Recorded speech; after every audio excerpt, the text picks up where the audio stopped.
Scientists discovered a 33-foot giant skeleton. What happened next shocked the world. Welcome to the Ancient History Channel. Dear viewers, did you know that for hundreds of years, archaeologists have been quietly digging through layers of earth, tracing every ancient clue in the hope of piecing together the story of human origins? But strangely enough, the more they uncover, the more mysteries they seem to find. Mysteries that are increasingly difficult to explain. From unusual skeletons of unimaginable size, to ancient tombs buried for thousands of years, to mummies, fossils, and even ancient structures that seem to defy imagination, all of these discoveries appear to be telling a completely different story. In particular, in recent years, a series of new findings has left the scientific community stunned. Long-standing theories once considered absolute truths have suddenly begun to waver, some even completely overturned. There are things that exist without anyone fully understanding how they could have appeared at that point in time. And there is also evidence suggesting that the history we know might only be the tip of the iceberg. So what is really happening beneath the dust of time? Which discoveries are forcing the world to re-examine the past from an entirely new perspective? Are we truly understanding history correctly, or are we simply believing in an incomplete version of it? All the answers await in today's journey of discovery, where every revealed truth only leads to even more unanswered questions. The deeper you go, the more you will realize that humanity's past may be far more mysterious than anything we have ever been told. Are you ready to explore with me? If you are, let's begin with our very first discovery right now. First, the 33-foot giant human skeleton hidden for thousands of years in Romania. Just imagine this. What if one day, science were forced to admit that humans once stood as tall as 33 feet? Would everything we've learned from textbooks still hold true? Probably not, right? In fact, many people would say that what I'm about to tell you sounds like pure science fiction. But here's the thing. Back in 1976, in Romania, a discovery like this was said to have actually taken place, leaving both researchers and archaeology enthusiasts absolutely stunned. The story begins with excavations in the Carpathian Mountains, a region long steeped in mystery within European folklore. During the digging process, archaeologists were reportedly said to have uncovered human skeletons far exceeding any normal human proportions. According to circulating information, these remains were estimated to reach lengths of up to 33 feet, a number shocking enough to make anyone do a double take. What's even more remarkable is that it wasn't just the size that stood out. These skeletons were also described as having highly unusual anatomical features. Abnormally large leg bones, elongated skulls, and an incredibly dense and robust bone structure. Details like these led many to question whether this could be evidence of an entirely different human species that once existed in our history. As you might expect, the discovery quickly became the center of intense debate. On one side, there were those who were excited, believing this could be the key to unlocking an entirely new chapter in human history. On the other side, however, skeptical scientists remained extremely cautious. They raised very practical questions. Where is the evidence? Where are the scientific documents? Has any official research been published? And most importantly, could the human body even function at such an enormous size? In reality, based on our current understanding of biology, a body standing 33 feet tall would face enormous challenges. The skeletal system would have to bear immense pressure. The cardiovascular system would be under extreme strain, not to mention the difficulty of movement or even sustaining life under natural conditions. Simply put, with the biological structure of modern humans, such a size is nearly impossible. And that's not all. Critics also argue that stories about giants could simply be the result of misunderstandings, exaggerations, or even tales that have been embellished over time. When unverified information spreads too quickly, it can easily turn into truth in the eyes of many. However, supporters of the giant hypothesis offer a completely different perspective. They point out that if you look across ancient cultures around the world, from Greek mythology and Norse legends to Asian folklore, the image of giants appears surprisingly often.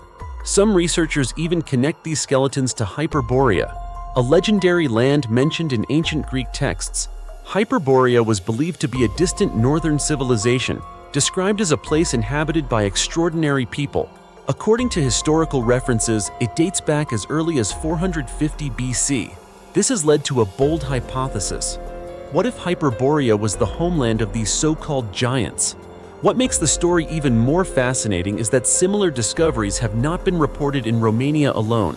Around the world, there have been numerous accounts of unusually large skeletons, elongated skulls, and massive megalithic structures that modern humans still struggle to fully explain.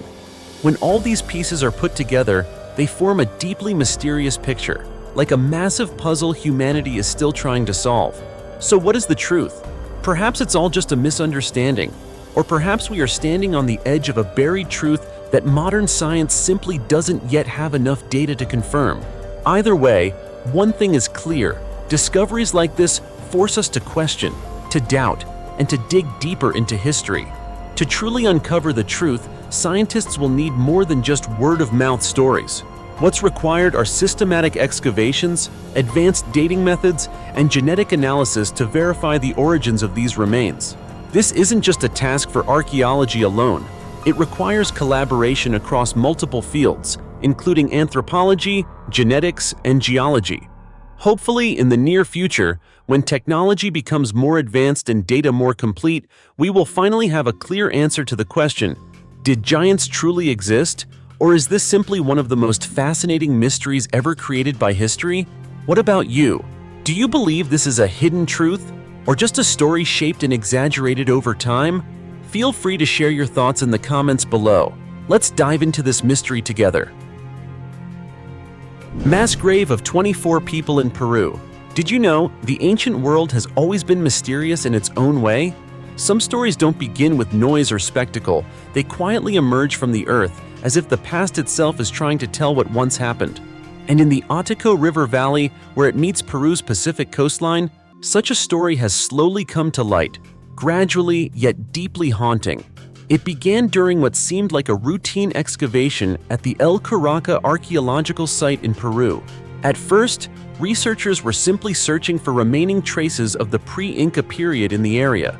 But as they dug deeper into the ancient layers of soil, they uncovered something unusual: a strange structure. It was a circular pit, built with neatly arranged stone walls, as if carefully constructed by human hands long ago. At first glance, it was already enough to spark curiosity, but what lay inside truly changed everything. As the soil was cleared away, skeletal remains began to appear. Not just one, nor a few individuals, but a total of 24 people, buried together in the same space. There were adults, women, and even children, a complete presence of what was once a small community, now reduced to silent traces of the past. Take a moment and think about it. What could have caused so many people of different ages to die at the same time? And that wasn't all. The atmosphere at the excavation site grew heavier as experts continued to uncover burial items alongside the remains: ceramic vessels, artifacts crafted from bone and stone with intricate patterns, and even fragments of woven textiles, though decayed by time. All of this clearly suggests one thing: these individuals were not forgotten. On the contrary, they were laid to rest with full and respectful burial rituals. Yet that sense of reverence came with a chilling truth. Through anthropological analysis, scientists discovered that all 24 skeletons bore signs of severe trauma. These injuries were not random. They were the direct cause of death. A picture began to emerge, not one of peace, but of violence. From this, a hypothesis quickly formed. These individuals may have been victims of an armed conflict in the past, a battle that claimed the lives of men, women, and children alike, leaving behind a void that could never truly be filled. However, the way they were buried led the story in a different direction. If they were victims of war, why were they treated with such care and death? Why were there complete burial offerings? And why was everything arranged so neatly, as if each individual was honored? Doesn't that seem contradictory? It is precisely this contradiction that pushed researchers to think more deeply. Perhaps these individuals were not merely victims.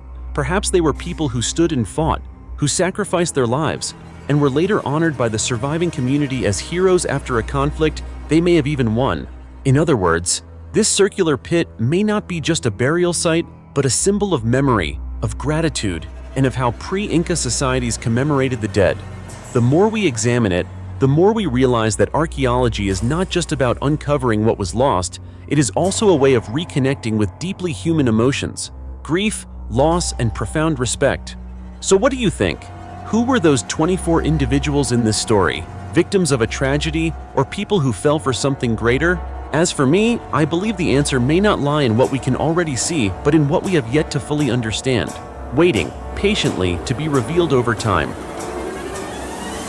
18,000-year-old beast bone high houses reveal a secret of survival in the harsh Ice Age. Have you ever wondered if you were thrown back into the freezing Ice Age tens of thousands of years ago, where there was no concrete, no steel, not even a proper roof? How would humans have survived? It's almost impossible to imagine, right? But in central Ukraine, in the Cherkasy region, archaeologists have uncovered an answer that has left many in awe. And the answer has nothing to do with caves, nor simple huts, but rather with houses built from the bones of a giant creature that once dominated the Ice Age, the Mammoth. During an excavation at the Mejirik site, archaeologists discovered 4 circular structures beneath layers of ancient soil. Each structure covered an area of about 130 to 260 square feet. Not very large, but astonishing when you realize they were constructed entirely from mammoth bones. These large, heavy, and sturdy bones were carefully arranged to create a livable space. This required not only physical strength, but also impressive organizational thinking and construction skills from ancient humans. What's remarkable is that these bone houses were not built as temporary shelters. On the contrary, evidence shows they were constructed with great care, featuring clear layouts, and were even used over a long period of time. According to a study published in the scientific journal Open Research Europe, a team of archaeologists led by Wei Chu from Leiden University conducted a detailed analysis of these structures. The results revealed that at least one of the structures was used continuously or intermittently for as long as 429 years. 429 years, does that surprise you? That means over many generations, humans returned to this place, using and maintaining these bone houses as part of their lives. However, each stay likely did not last very long. It seems this was not a permanent settlement, but rather a strategic stopping point. Around these structures, archaeologists also found numerous traces of daily life: storage pits, hunting weapons, tools, and even jewelry made from ivory and bone. All of these elements help paint a vivid picture of human life 18,000 years ago. In addition, evidence of hunting and animal butchering activities was found densely scattered throughout the area. This suggests the site once served as an important station in the survival journey of Ice Age humans, a place where they hunted, crafted tools, and rested before continuing their movement. When all these pieces come together, a larger picture begins to emerge. These bone houses were not merely shelters, they were proof of remarkable human adaptability. In the harsh freezing conditions, where wood was scarce, using mammoth bones, a readily available material after each hunt, became an incredibly smart solution. In other words, this was not just creativity, it was survival instinct at its highest level. You see, humans 18,000 years ago were not primitive as we often imagine. They knew how to make use of their environment, how to organize living spaces, and how to survive in conditions that, even today, many of us would struggle to endure. Fascinating, isn't it? Mammoth skull, containing a strange object, shocks the archaeological world. There are things that seem like lifeless remnants of time, yet when uncovered, they open the door to stories that make us rethink how ancient humans once lived. And the story of a skull, not human, but that of a giant mammoth that went extinct tens of thousands of years ago, is a powerful example of this. The discovery took place at the Zaraysk archaeological site in Russia, known as one of the oldest human settlements near Moscow.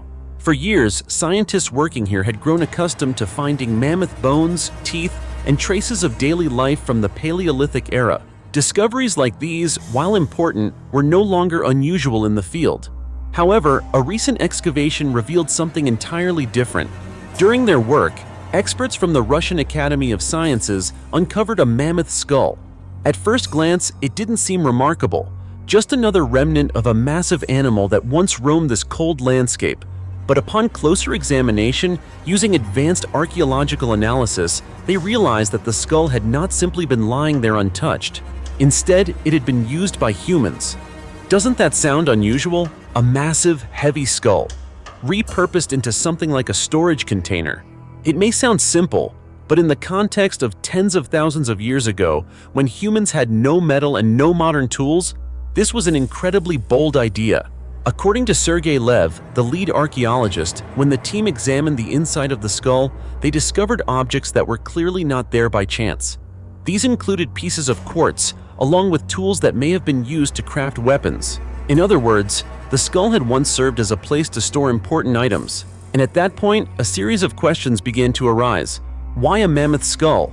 Was it because of its large size and durability, capable of protecting items from the harsh environment? Or was there a deeper meaning that we still don't fully understand? Looking more broadly at the Zaraisk site, archaeologists also found other evidence. Fire pits containing burned animal bones, charcoal, and even red ochre, a material often used in ancient rituals. All of these details suggest that this was not merely a living space, but possibly a place with cultural or spiritual significance. And that makes the skull even more extraordinary. To us today, it might seem like nothing more than a crude container, but to Paleolithic humans, it may have been a place to store their most important possessions, hunting tools, survival equipment, or even items with symbolic meaning. Think about it in a harsh, freezing world where every tool could determine survival. Finding a way to safely store essential items, wouldn't that be a major step forward? Once again, this discovery shows that ancient humans were far more sophisticated than we often assume. They knew how to make use of what nature provided, turning what seemed useless into tools that supported their lives. And sometimes, it is precisely these small discoveries that force us to reconsider the entire picture of ancient history. Jet black eggs, carrying a strange legend. Amid thick plumes of white smoke rising into the air, with the faint smell of sulfur drifting all around, there is a place where simply setting foot feels like stepping into an entirely different world. It's not a fairy tale, nor a science fiction movie, but a real valley in Japan, where the unusual has become completely normal. That place is the Owakudani Valley, located in Hakone, Kanagawa Prefecture, Japan. A destination famous not for its romantic scenery, but for its somewhat intimidating appearance. It's often called the Boiling Valley, but locals prefer a more chilling name, Hell Valley, and it's easy to understand why. This area is actually the remnant of a volcanic eruption from about 3,000 years ago, originating from Mount Hakone. After the eruption, the entire region turned into a massive basin where landslides occur frequently, hot pools bubble violently, and vents release smoke along with toxic gases such as hydrogen sulfide and sulfur dioxide. Just imagine standing in that setting, surrounded by steam, white smoke, and the strong smell of sulfur. Would you dare stay there for long? I'm guessing probably not, right? Yet the local people don't avoid this place. On the contrary, they make use of those boiling hot springs to create a one-of-a-kind delicacy. Jet black eggs known as kuro tamago. Just hearing the name sparks curiosity, doesn't it? In reality, they are simply regular chicken eggs. But when boiled in the natural sulfur-rich hot springs of Owakudani, the eggshells turn black as coal, giving them an appearance that is both unusual and slightly eerie. But what truly draws people here isn't just their unique look, it's the legend behind them. According to local folklore, eating just one of these black eggs can extend your life by 7 years. And if you buy a serving of 5 eggs, then by that same folk calculation, you could gain up to 35 extra years of life. It's a number that makes people laugh when they hear it, but it's also enough to make them want to try it at least once. And that curiosity draws in countless visitors eager to experience it for themselves. To witness how these eggs are made, you'll need to walk about 15 minutes from the ropeway station to the hot spring area. It's not a long journey, but it's enough for you to clearly feel the change in the air. From cool to hot and humid, from fresh to rich with mineral scents. The transformation process of the eggs isn't simple either. They are boiled in hot spring water at around 176 degrees Fahrenheit for about 1 hour, then steamed for an additional 15 minutes. The entire process is completely natural, with no industrial intervention. But the most interesting part is this. Despite the jet black exterior, once peeled, the inside of the egg remains the same, white and yellow as usual, and the taste is no different from the boiled eggs you eat every day. So at this point, you might be wondering, what makes them so special? Perhaps it's not the flavor, but the feeling. The feeling of standing in a place called Hell Valley, holding a strange black egg in your hand, and believing, even just a little, that you've just added a few more years to your life. It's these small touches of mystery that make a journey of discovery truly unforgettable. So if you had the chance, would you dare to try a black egg in this so-called hell? Drop a comment below. I'd love to see how many of you would be willing to buy a few extra years of life with just a handful of eggs. 2,000-year-old fast food shop. Amid the ashes of a city buried for more than 2 millennia, a remarkable story has just been brought back to life, not through books or legends, but through a fast food shop. Yes, you heard that right. In the city of Pompeii, Italy, once completely destroyed by the catastrophic eruption of Mount Vesuvius in 79 AD, archaeologists have discovered a fast food establishment dating back around 2,000 years. What's truly astonishing is that it has been preserved almost entirely intact, lying silently beneath thick layers of ash as if it were waiting to reopen one day. And that moment has finally come. On August 12th of last year, this ancient fast food shop officially reappeared to the public, opening a window through time that allows visitors to step back into the bustling, vibrant daily life of ancient Pompeii. Located in Regio 5, part of the archaeological remains of the Roman Empire, this shop is considered an ancient version of modern-day street food stalls. The Romans called it a thermopolium, a place where people, especially the working class, could stop for a quick, affordable yet satisfying meal. What has truly amazed archaeologists is how well preserved the counter area and its surroundings remain. Traces found in clay pots, storage containers, and on the counter surfaces still reveal remnants of pork, fish, snails, and even beef, foods that were once common on the menu at the time. Through these discoveries, modern people like us can begin to imagine the tastes, eating habits, and everyday rhythms of Roman life thousands of years ago. The volcanic disaster of 79 AD claimed the lives of an estimated 2,000 to 15,000 people and buried the entire city of Pompeii under a massive layer of ash. Yet, that very ash became a natural preservative, remarkably maintaining everything from objects and buildings to even traces of human life. Because of this, Pompeii is not just a historical site, it is a time machine that transports us back to the ancient Roman world in a vivid and almost unbelievable way. Since the 16th century, when Pompeii was first excavated, only about 2/3 of the site has been uncovered. This means that hundreds, perhaps even thousands of other stories are still lying hidden beneath the ground, waiting to be revealed. And if something as ordinary as a fast food shop can evoke such wonder, how far might the remaining mysteries take us in the grand flow of history? It's a difficult question to answer, but it also reminds us just how many incredible secrets from the past are still waiting to be discovered, doesn't it? Ghost temple emerges from the sea, still intact after 2,000 years. Imagine a quiet morning along the scenic coast of Pozzuoli in Campania, Italy, where the calm surface of the water seems like nothing more than a thin veil hiding a long-forgotten secret buried for over 2 millennia. And then, from beneath the depths of the sea, the past rises in a way no one expected.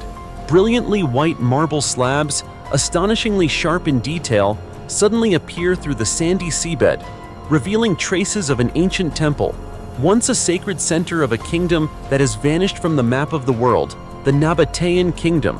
According to an official announcement by Italy's Minister for Civil Protection and Maritime Policies, Nello Musumeci, along with Minister of Culture, Gennaro San Giuliano, 2 marble altars discovered off the coast of Pozzuoli are not only valuable archaeological artifacts, but also a key to unlocking the past of a civilization that once stood alongside the mighty Roman Empire.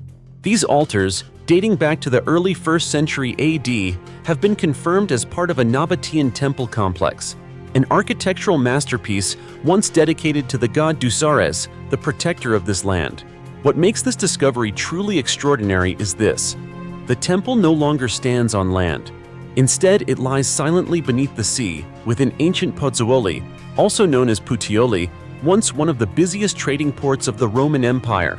According to experts, over thousands of years, the area gradually subsided due to complex seismic activity and volcanic eruptions associated with the Phlegraean fields. Eventually, it sank below sea level. Yet despite being submerged, what remains has preserved its former grandeur like a sleeping treasure beneath the ocean. Images of the marble altars have left archaeologists astonished. Pristine white, with carved details still clearly visible after more than 2,000 years. Minister San Giuliano described the find as another treasure of Puteoli, not only for its beauty, but also for its crucial role in pinpointing the exact location of this ghost temple and opening new opportunities to explore other submerged structures, such as the ancient harbor, road networks, and even royal palaces hidden beneath the sea. The Nabatean Kingdom, with its famed capital Petra, featured in many blockbuster films, was a unique civilization known for its exceptional architectural skills, remarkable rock carving techniques, and an extensive trade network stretching from the Euphrates to the Red Sea. At its height, it was not only an ally of Rome, but also a strong buffer between the empire and desert tribes. For this reason, every discovery related to the Nabateans brings the history of the ancient Mediterranean world back to life, more vivid and more detailed than ever before. According to Italy's Ministry of Culture, what has been uncovered off the coast of Campania clearly demonstrates the cultural, religious, and commercial exchanges between major civilizations of the ancient world. These are not just blocks of marble, they are whispers from the past, from a forgotten temple now telling the story of a kingdom that once stood at the height of its glory. And who knows, beneath those quiet waves, countless other untold secrets may still remain.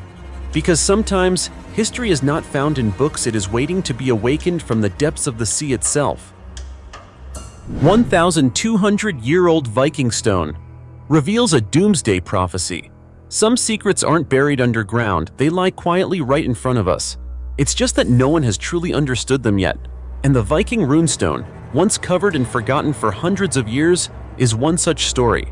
In the Östergötland region of Sweden, inside an old church, there was once a large stone that had been sealed off and nearly lost to time. It wasn't until 1843, when a group of workers was repairing the church, that its existence was accidentally rediscovered. But it wasn't until 1862 that the stone, known as the Rock runestone, was officially brought into the light and displayed as a historical treasure. At first glance, it looks like nothing more than a carved stone, but the closer people examined it, the more they realized that the inscriptions were far from simple. They were written in runes, the ancient writing system of the Vikings, and even more intriguingly, they were encoded using a complex logic that puzzled scholars for centuries. Just think about it.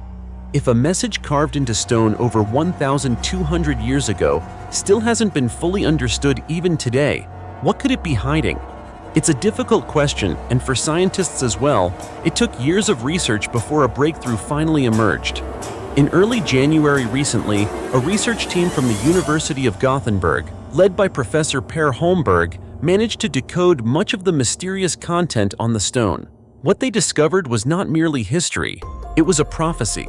According to their interpretation, the first 5 lines of the Rock runestone describe signs of a global catastrophe. A powerful solar storm turning the sky red, a winter lasting an entire year, crops failing to grow, and even a solar eclipse occurring shortly after sunrise. Hearing that, does it send a chill down your spine? These images are not just symbolic, they also echo severe climate events that have occurred in history. And what's unsettling is that they may not belong only to the past. The later lines on the stone go even further, mentioning Odin, the supreme god in Norse mythology, who would lead gods and humans into the final battle of the world, Ragnarok, a battle that, according to legend, would mark the end of the current world. But the story runs even deeper. The stone also refers to Theodoric, a powerful leader of the Ostrogoths, who once ruled vast territories in Europe after the fall of the Roman Empire. His era was marked by dark years of natural disasters, volcanic eruptions, and widespread famine. According to the historian Procopius, in the year 536, a strange phenomenon occurred. Snow fell in the middle of summer, the sun appeared dim like the moon, and a thick fog covered the land, preventing crops from growing. As a result, hundreds of thousands of people died from famine and disease. What truly makes this remarkable is that the man who carved the stone, a Viking leader named Varin, seems to have known about these disasters, and may have even believed they could happen again in the future. So could the Rock runestone be more than just a historical record? Could it also be a warning? Archaeologists suggest that what is carved into this stone may be connected to global climate changes, something that modern humanity is also facing today. You see, sometimes the past doesn't simply remain in the past. It may be trying to send a message to the present. The question is whether we are patient enough to listen. So what do you think? Are the inscriptions on this Viking stone merely legend or a serious warning about our own future? Feel free to share your thoughts in the comments below. Forgotten cemetery in the Nazca Desert, where mummies smile at time. Under the scorching sun of the Peruvian desert, where it seems like nothing exists but sand and wind, there is a place that sends chills down the spine of anyone who sets foot there. It is the Chowchilla Cemetery, one of the most mysterious and haunting burial grounds in the world, where hundreds of skeletons remain astonishingly well preserved, sitting silently for thousands of years, as if waiting for someone to return. Located not far from the city of Nazca, this cemetery dates back to around the 9th century. Yet it wasn't until the 1920s that modern humans accidentally discovered it. And it wasn't until 1997 that the Peruvian government officially stepped in to protect the site.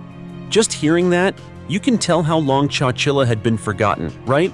According to scientists, this was the final resting place of the ancient Nazca people, a civilization that flourished from around 100 to 800 AD.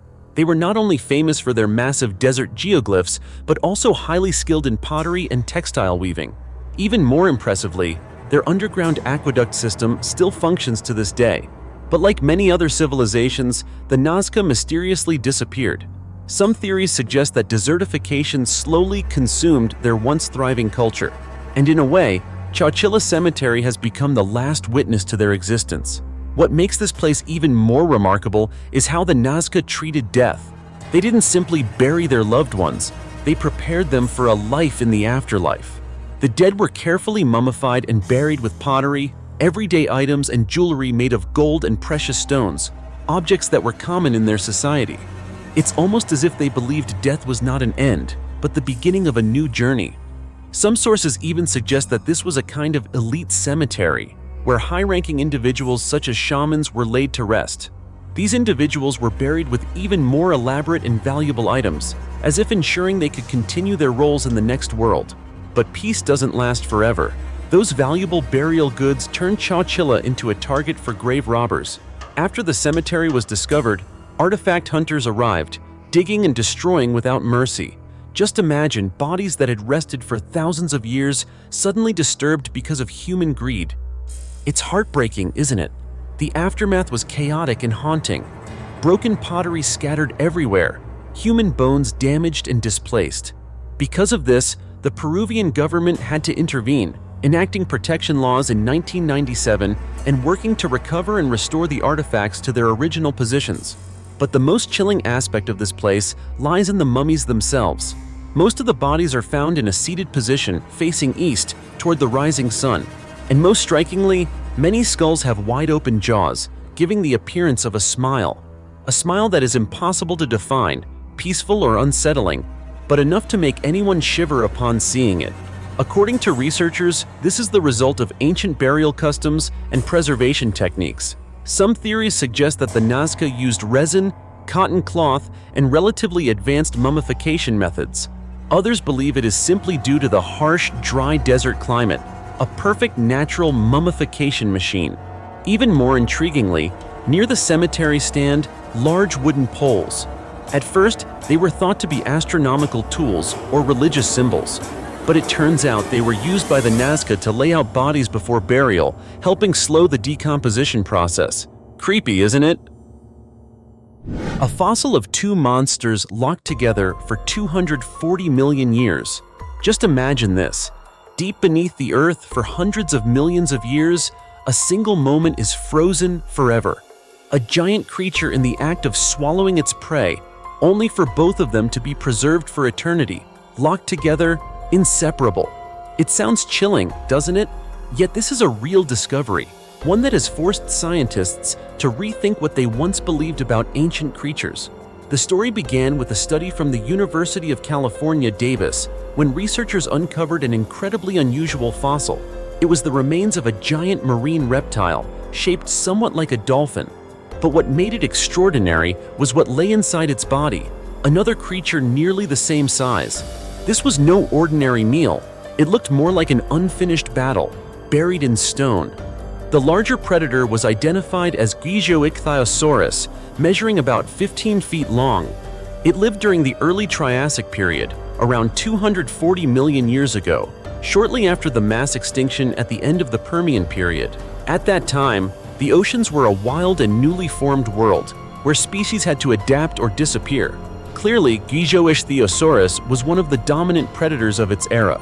But what truly stunned scientists was what they found inside its abdomen. There lay the remains of another creature, a headless Ginposaurus shingiensis, measuring up to about 12 feet long. This species belonged to the thalattosaurs, marine reptiles resembling ancient lizards but much larger, with 4 paddle-like limbs adapted for swimming. Previous studies suggested that Ginposaurus typically hunted smaller, softer prey, such as ancient squid. But this time, it had become the prey itself, of an even larger predator. What's even more fascinating is that the fossil shows almost no signs of digestion. The predator's stomach acids were unable to break down such a massive body. It appears that the creature attempted to tear its prey into pieces, but ultimately swallowed a large section, nearly the entire torso along with part of the tail. And that single decision to take on more than it could handle may have cost it everything. Doesn't that seem strange? Previously, scientists believed that ichthyosaurs like Gigioichthyosaurus fed only on small prey because their teeth were relatively blunt and not suited for tearing apart large animals. But this discovery completely challenges that assumption. Professor Motani from the University of California, Davis even acknowledged that we may have underestimated this species. It didn't need sharp teeth to overpower and swallow massive prey. Interestingly, this remarkable fossil was first excavated in 2010 from a quarry in southwestern China.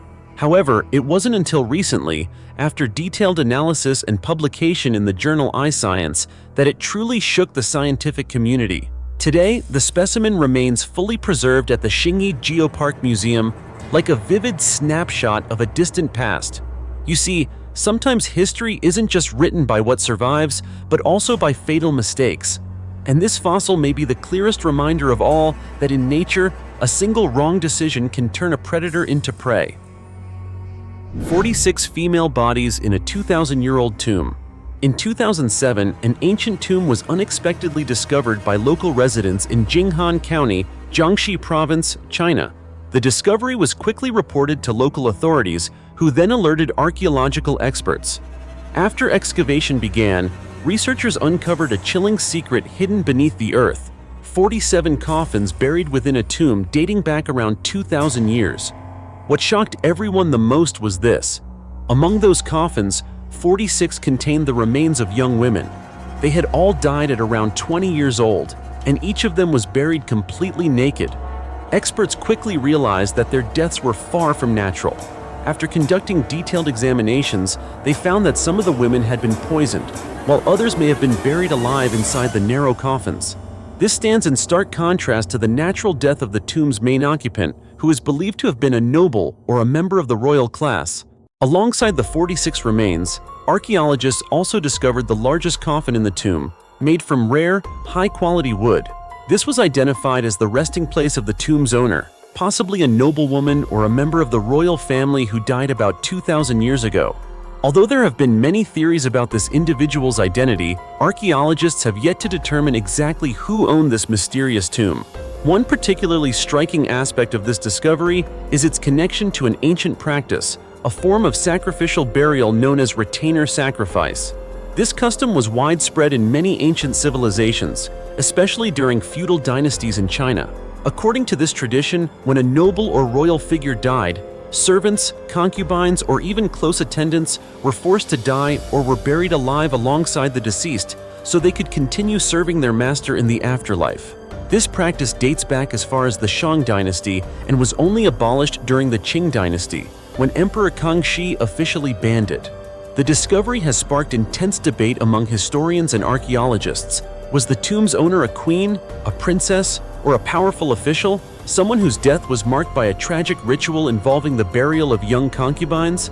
It's a difficult question to answer, isn't it? Yet even without a final conclusion, the ancient tomb in Jinghan remains one of the most mysterious and disturbing archaeological discoveries of the 21st century. It not only helps us better understand the customs and beliefs of ancient societies, but also raises haunting questions about the past, about the rituals humans once carried out thousands of years ago. Thousands of strange skeletons in the tomb of Qin Shi Huang. In 1974, a historic discovery shook the global archaeological community when the tomb of Qin Shi Huang, the first emperor of China, was uncovered in Xi'an, Shanxi province. This event marked a major turning point in uncovering the mysteries surrounding the life and death of this legendary ruler. Since then, continuous excavations have allowed scientists to answer many questions about his burial site, while also revealing countless fascinating and mysterious stories about ancient customs and daily life. One of the most remarkable discoveries is the vast terracotta army found within the tomb complex, consisting of thousands of life-sized soldier statues. Each figure is crafted with extraordinary detail, from clothing and weapons to facial expressions, reflecting the grandeur and power of the Qin dynasty. In addition to the statues, archaeologists have uncovered numerous weapons, suits of armor, chariots, and various other artifacts, all buried alongside Qin Shi Huang to protect him in the afterlife. Another shocking discovery was the remains of imperial concubines, believed to have been part of a sacrificial burial practice, an ancient ritual intended to serve the emperor after death. This custom reflects the deep reverence and absolute loyalty these women were expected to show toward the ruler. However, what surprised experts even more was the discovery of thousands of animal skeletons within the tomb. After examination, scientists identified at least 12 different species, including horses, deer, fish, crabs, chickens, goats, swans, cranes, as well as shellfish such as clams, snails, and oysters. Notably, all of these animals are believed to have been buried alive along with the emperor. Based on the ancient belief of life on Earth mirrored in the afterlife, people at the time viewed death not as an end, but as a transition into another world.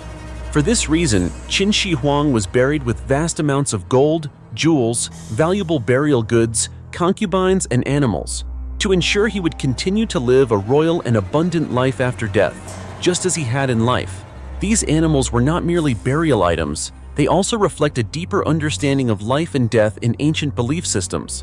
Another important insight gained from these animal remains is the level of domestication achieved during Qin Shi Huang's era. These animals were not only raised as pets or for food, but also played significant roles in daily activities, such as transportation and labor. The presence of such a large number of buried animals indicates that the Qin civilization had reached a high level of development in domesticating and utilizing animals for various purposes. All of these discoveries provide a clearer picture of the customs and lifestyle of one of the most powerful emperors in Chinese history. Qin Shi Huang, with his determination to maintain power and greatness, not only built a formidable empire, but also left behind an invaluable archaeological legacy, one that continues to deepen our understanding of rituals, beliefs, and life in the ancient world. 8 frozen Inuit family mummies preserved for over 500 years. My friends, there are stories that, when told, don't just spark curiosity, they send chills down your spine. One powerful example comes from a land so cold that even time itself seems to be frozen in place. The desolate, ice-covered wilderness of Greenland, where the wind howls endlessly and the cold can cut through even the thickest layers of clothing. It was in this seemingly lifeless place that researchers uncovered a discovery that stunned the world, a secret hidden beneath layers of ice for centuries. It was the remains of an Inuit family, preserved almost perfectly for over 500 years in the frozen ground. This family consisted of 8 individuals, 6 adult women, 1 child, and an infant just 6 months old.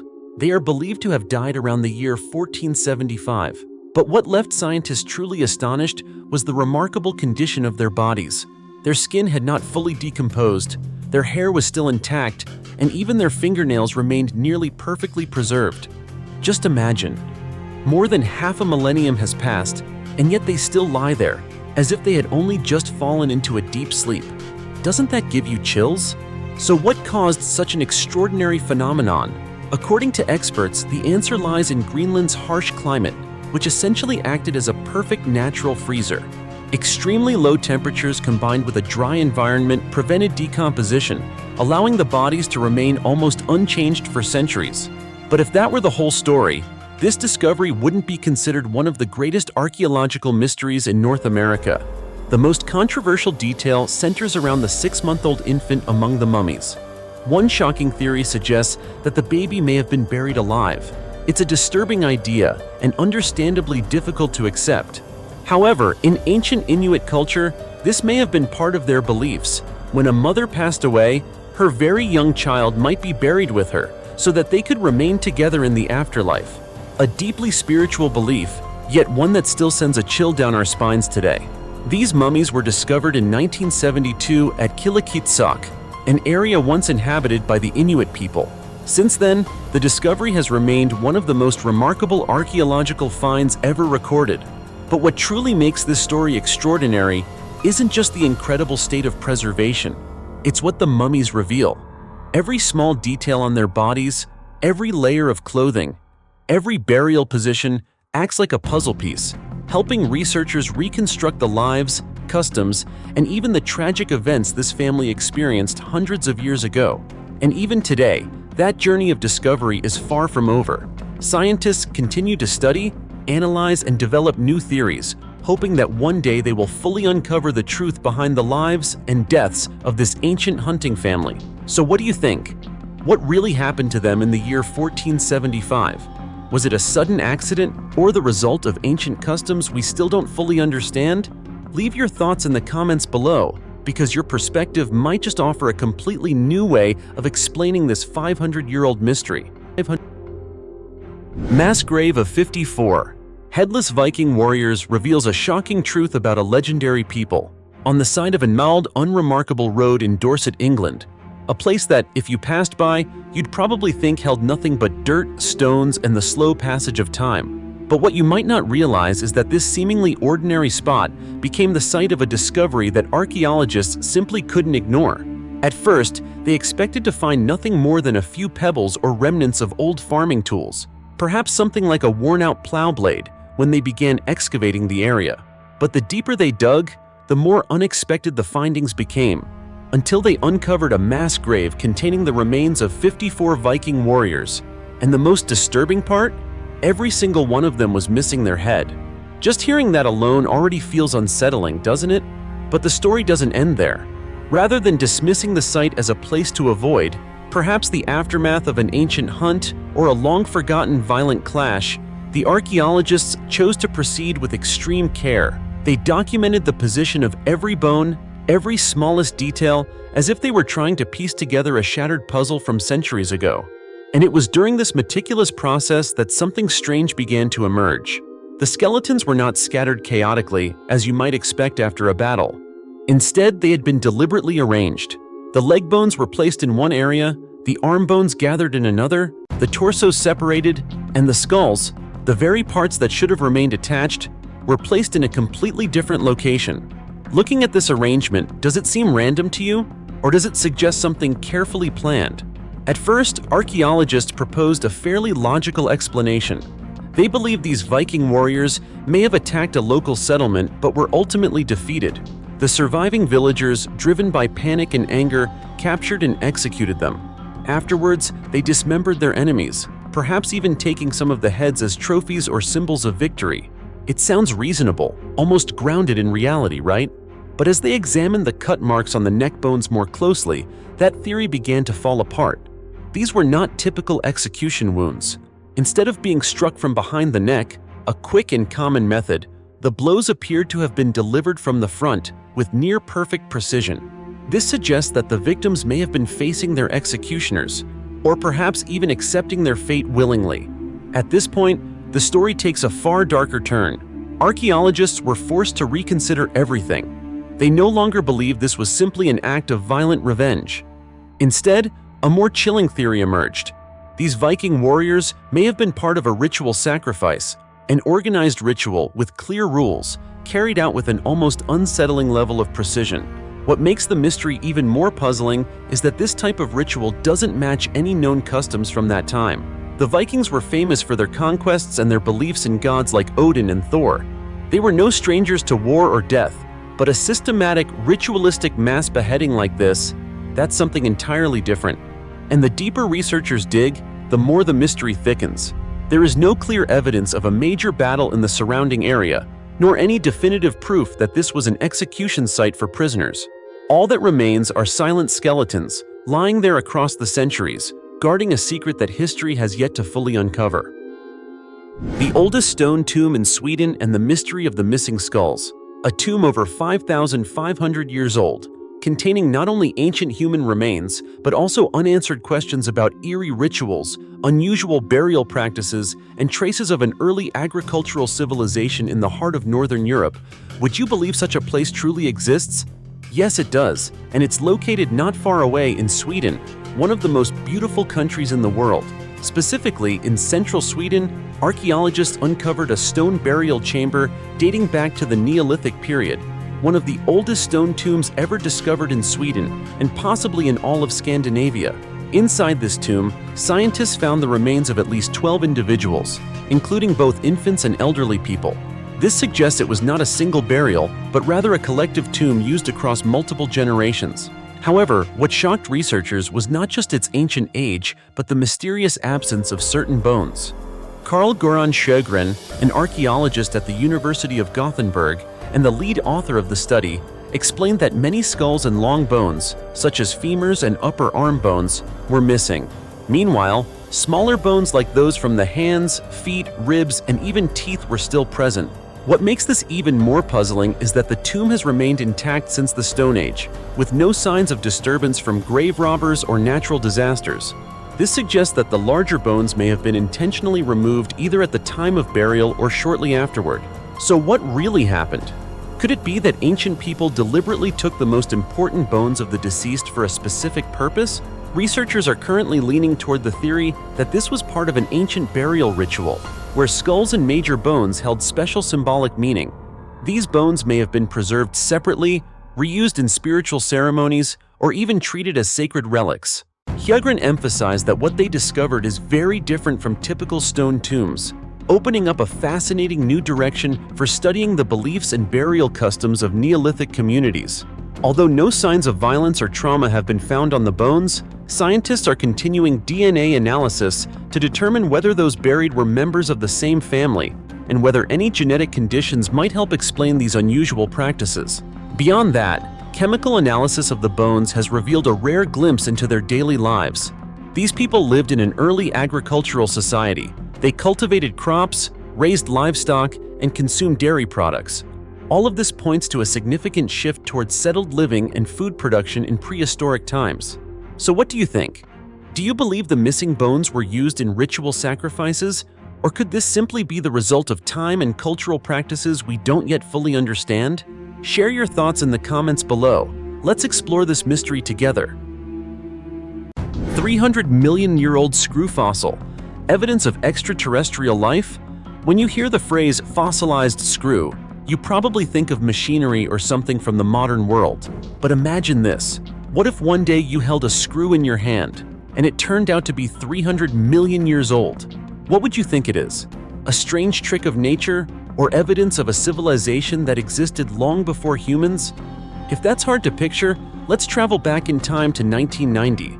In the Kaluga region of Russia, during a geological survey, scientists discovered a small fossil, about 0.8 inches long, but its appearance left everyone stunned. It looked exactly like a screw, complete with evenly spaced spiral threads running along its body. A structure that, honestly, doesn't seem like something nature would create. This discovery immediately sparked widespread attention, not only among scientists, but also among those fascinated by mysteries. Many theories began to emerge, and one of the most outrageous, yet incredibly captivating, was this. The object could be a lost artifact from extraterrestrials. This idea gained even more traction when people recalled that the Kaluga region had experienced meteorite impacts millions of years ago. So naturally, some began to wonder, could extraterrestrial beings have once visited Earth and accidentally left something behind? It sounds plausible, doesn't it? An object with such a mechanical appearance, dating back to a time long before humans even existed. But as you know, science doesn't stop at speculation. After years of careful research, experts arrived at a far less dramatic but highly convincing explanation. This screw is not alien technology, but the fossil of an ancient marine organism known as a crinoid, often called a sea lily. The name might sound unfamiliar, but these creatures belong to the class Crinoidea, relatives of starfish and sea urchins. What's fascinating is that their ancestors first appeared around 488 million years ago, long before many of the dinosaurs we know. Ancient crinoids had a very distinctive feature: long, slender bodies with spiral structures that closely resemble the threads of a screw. This is exactly why their fossils are so easily mistaken for artificial objects. When alive, they anchored themselves to the ocean floor, swaying gently with the currents. Strange yet mesmerizing creatures. Around 300 million years ago, during the Permian period, crinoids were incredibly widespread and thrived throughout the oceans. However, following the mass extinction event at the end of that period, most of them disappeared. Only a small number survived and continued to evolve into later eras. Today, their descendants still exist, although their appearance has changed significantly. Even more interesting, if you look closely, you can still find modern crinoids in places like Vietnam, especially in the Gulf of Tonkin. Unlike their ancient ancestors, however, most no longer have long, screw-like stems. Instead, they are typically free-moving or loosely attached to the seafloor. So, what was once called an alien screw turns out to be a piece of Earth's own history of life. But that doesn't make the story any less fascinating. In fact, it reminds us that nature is sometimes capable of creating things far stranger than human imagination. It just goes to show, without scientific explanation, many people might still believe this was evidence of extraterrestrial life. Graveyard of 75. Whales in the middle of a barren desert. What would you think if I told you that in a place so dry and cracked, it seems like nothing exists but sand and wind? There lies a sight so shocking it leaves anyone speechless. Not just a few scattered bones, but an entire massive graveyard, where dozens of enormous creatures that once ruled the oceans now lie motionless in the middle of a desert. Hard to believe, right? At first, I didn't believe it either. But this is absolutely real. The discovery was made in June 2010 during the construction of a highway in the Atacama Desert in Chile, one of the driest places on Earth. What started as a few small signs beneath the surface quickly turned into something extraordinary. The deeper scientists dug, the more they realized they had stumbled upon something far from ordinary. Right before their eyes were numerous whale skeletons, and the number quickly rose to 75 individuals.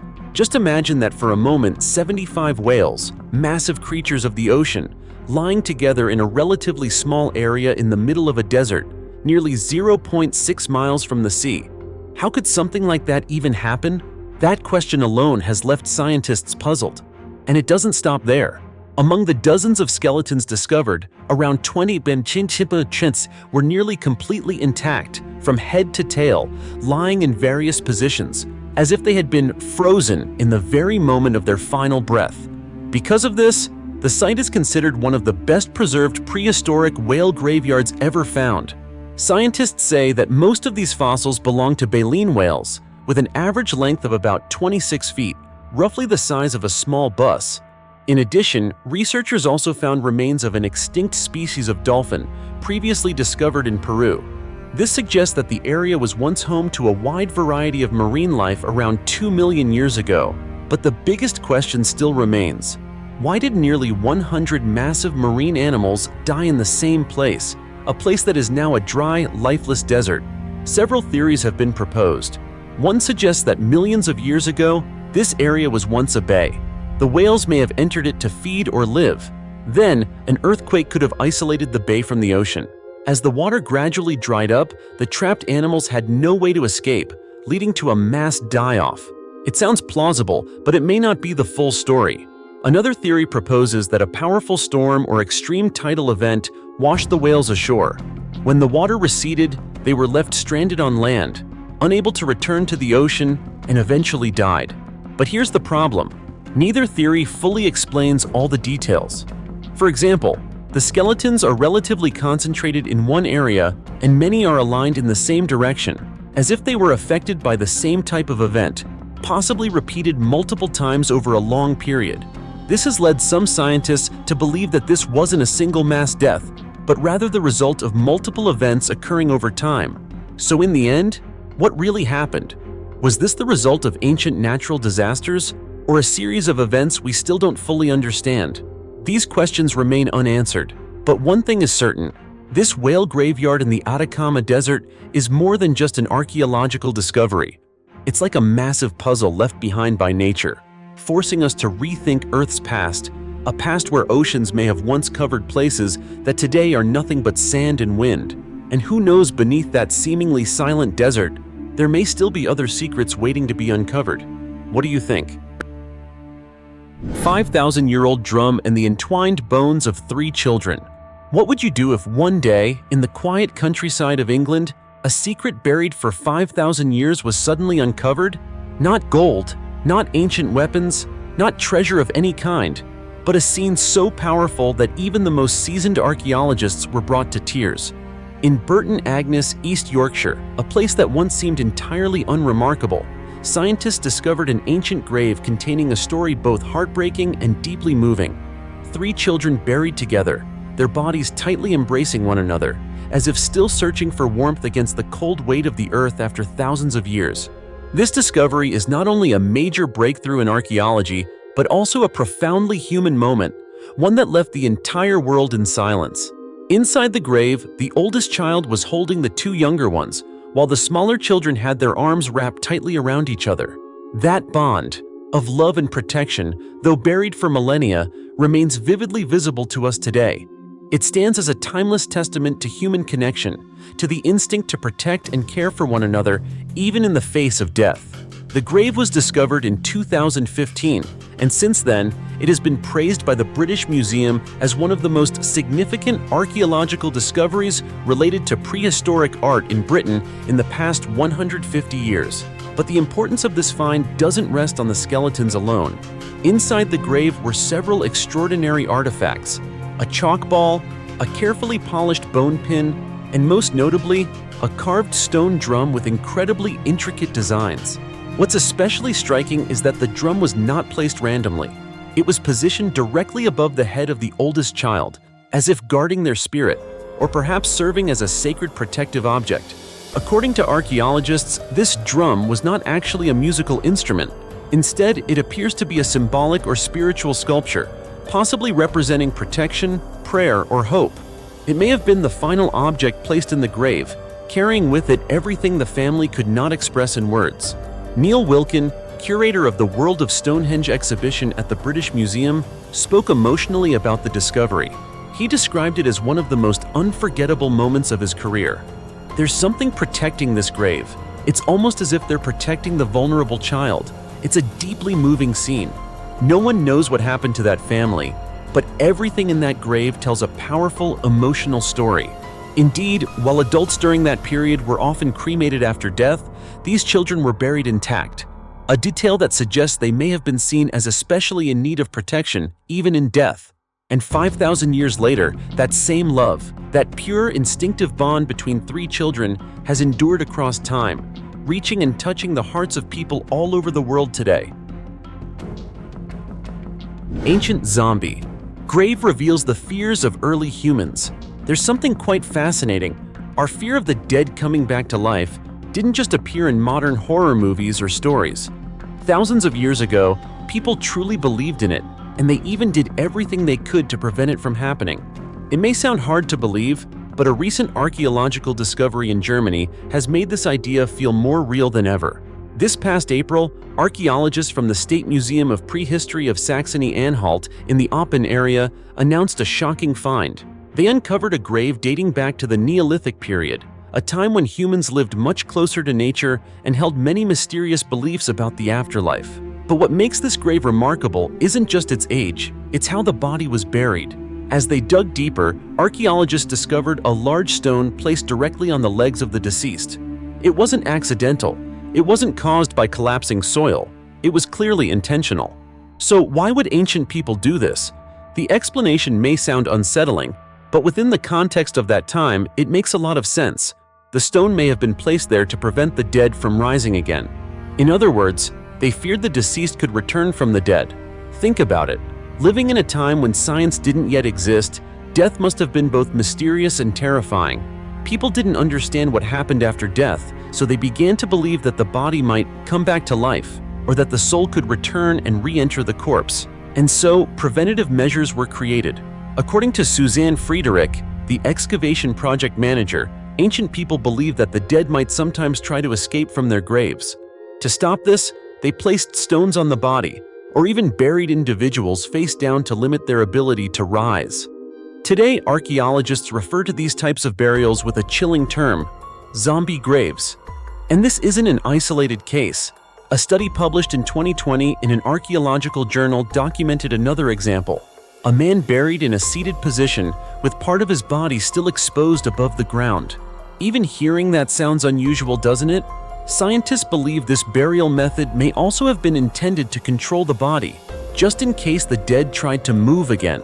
According to archaeologist Rafael Garrido Pena from the Autonomous University of Madrid, Neolithic Europeans even believed that a person wasn't truly dead until the body had fully decomposed. Until that point, the corpse was still considered dangerous. As a result, some cultures would exhume bodies that hadn't fully decomposed and move them to a different, safer location. Returning to the grave in Germany, researchers also noticed signs that the body may have been exhumed and reburied, based on its unnatural position. This further supports the idea that ancient people were deeply afraid of the possibility of the dead returning. Of course, there are other possible explanations. It could have been a form of execution or part of a burial ritual with cultural meanings we still don't fully understand. However, for now, the fear of the living dead remains the most convincing explanation. This grave is believed to belong to the Bell Beaker culture, a civilization that spread across Europe between roughly 2800 and 1800 BC. They were named after their distinctive bell-shaped drinking vessels and were also known for their unique burial practices. So, does this give you chills? Long before zombie movies ever existed, humans already carried that same fear, and the ways they tried to deal with it are exactly what we're uncovering today. Now, if you were living in that time, what would you do to make sure the dead never came back? Drop your thoughts in the comments below. I'd love to see who comes up with the boldest idea. 50 skeletons buried beneath the Royal Abbey's drainage system. Did you know that in our vast world, there are places that appear solemn and historic on the surface, places people assume hold only glorious history, yet deep beneath them lie secrets that can send chills down your spine? Westminster Abbey in London, a site that has witnessed the coronations of countless kings, has recently revealed one such story. It all began when British authorities initiated an inspection and renovation of the drainage system beneath the abbey. What seemed like a routine job involving pipes, mud, and infrastructure took a shocking turn. Beneath a toilet drain, workers discovered a wooden coffin, and when it was opened, what lay inside left everyone stunned. It was the skeleton of a child, only about 3 years old. What surprised archaeologists wasn't just the unusual burial location, but the skeleton itself. It didn't match the typical characteristics of monks who were usually buried there. In other words, this child didn't seem to belong among those who would normally be laid to rest in such a sacred place. But the story doesn't end there. As excavations continued, researchers uncovered something even more astonishing. As many as 50 additional human skeletons buried in the same area, all lying beneath the ground, directly under the drainage system still used by modern society today. Preliminary studies suggest that these remains were buried over 1,000 years ago, dating back to a highly turbulent period in English history. As for the 3-year-old child, the burial method suggests the child may have belonged to a family of some social status. However, due to the small size of the bones and their poor preservation, scientists have not yet been able to determine the child's gender. At this point, you're probably wondering, why would a child, and dozens of others, be buried beneath the drainage system of such a famous abbey? You're not alone. Scientists have been asking the same question. One theory suggests that these burials are connected to events around the year 1066, a time of major upheaval in England, including successive coronations following the death of a king. It's possible that during this chaotic period, some deaths went unrecorded, and these individuals were buried temporarily, only to be forgotten forever. Warwick Rodwell, an archaeologist at Westminster Abbey, also acknowledged that the presence of the child remains a difficult mystery to explain. However, he believes this discovery may indicate that more remains, especially those of women and children, are still hidden and yet to be found. And that's not all. Near Poets' Corner, where many famous figures are buried, Archaeologists also found skulls bearing puncture marks. Interestingly, these marks were not caused by war or ancient rituals, but by 13th century workers who accidentally struck older graves during construction. These skulls were then stacked together and left beneath the drainage system for hundreds of years. Hearing all of this, does it give you chills? A place visited by millions each year may be hiding an entire other world beneath it, where people from centuries ago still lie in silence, without names, without voices. For now, scientists continue to study these remains to determine their age, health, and origins. Traditionally, only kings, queens, and high-ranking clergy were buried inside the main church, so it's possible these individuals were clergy members or people closely connected to the abbey. Until then, all we can do is wait and see what new discoveries come to light. The tomb of a mysterious couple reveals same-sex love 5,000 years ago. There's a belief that many people still hold today, that homosexuality is simply a product of modern society, a trend that emerged as people became more open-minded. But if we rewind history and go back thousands of years, would that idea still hold true? The answer begins to emerge from a surprising archaeological discovery. In fact, the first clues appeared as early as 1964, when scientists uncovered an ancient tomb in Egypt. However, it wasn't until 2011, after more in-depth research by archaeologists from the Czech Republic, that the true story behind this tomb started to become clear. The tomb belonged to two men named Neankhkhnum and Khnum-hotep, who lived around 2400 BC. What makes this discovery remarkable is that they were not buried separately, as was customary. Instead, they were buried together, in a manner typically reserved for married couples. At first, researchers were puzzled. They proposed a reasonable hypothesis. Perhaps the two men were twin brothers, and the site was temporarily referred to as the Tomb of the Brothers. That sounds logical, right? But the deeper they investigated, the more inconsistencies began to appear. The key lay in the carvings on the tomb walls. Rather than depicting a brotherly relationship, the images showed the two men in unusually intimate poses, gestures that, in ancient Egyptian art, were typically reserved for husband and wife. From the way they stood side by side, to the way they touched each other, to the expressions in their eyes, everything suggested a romantic bond rather than a familial one. And it doesn't stop there.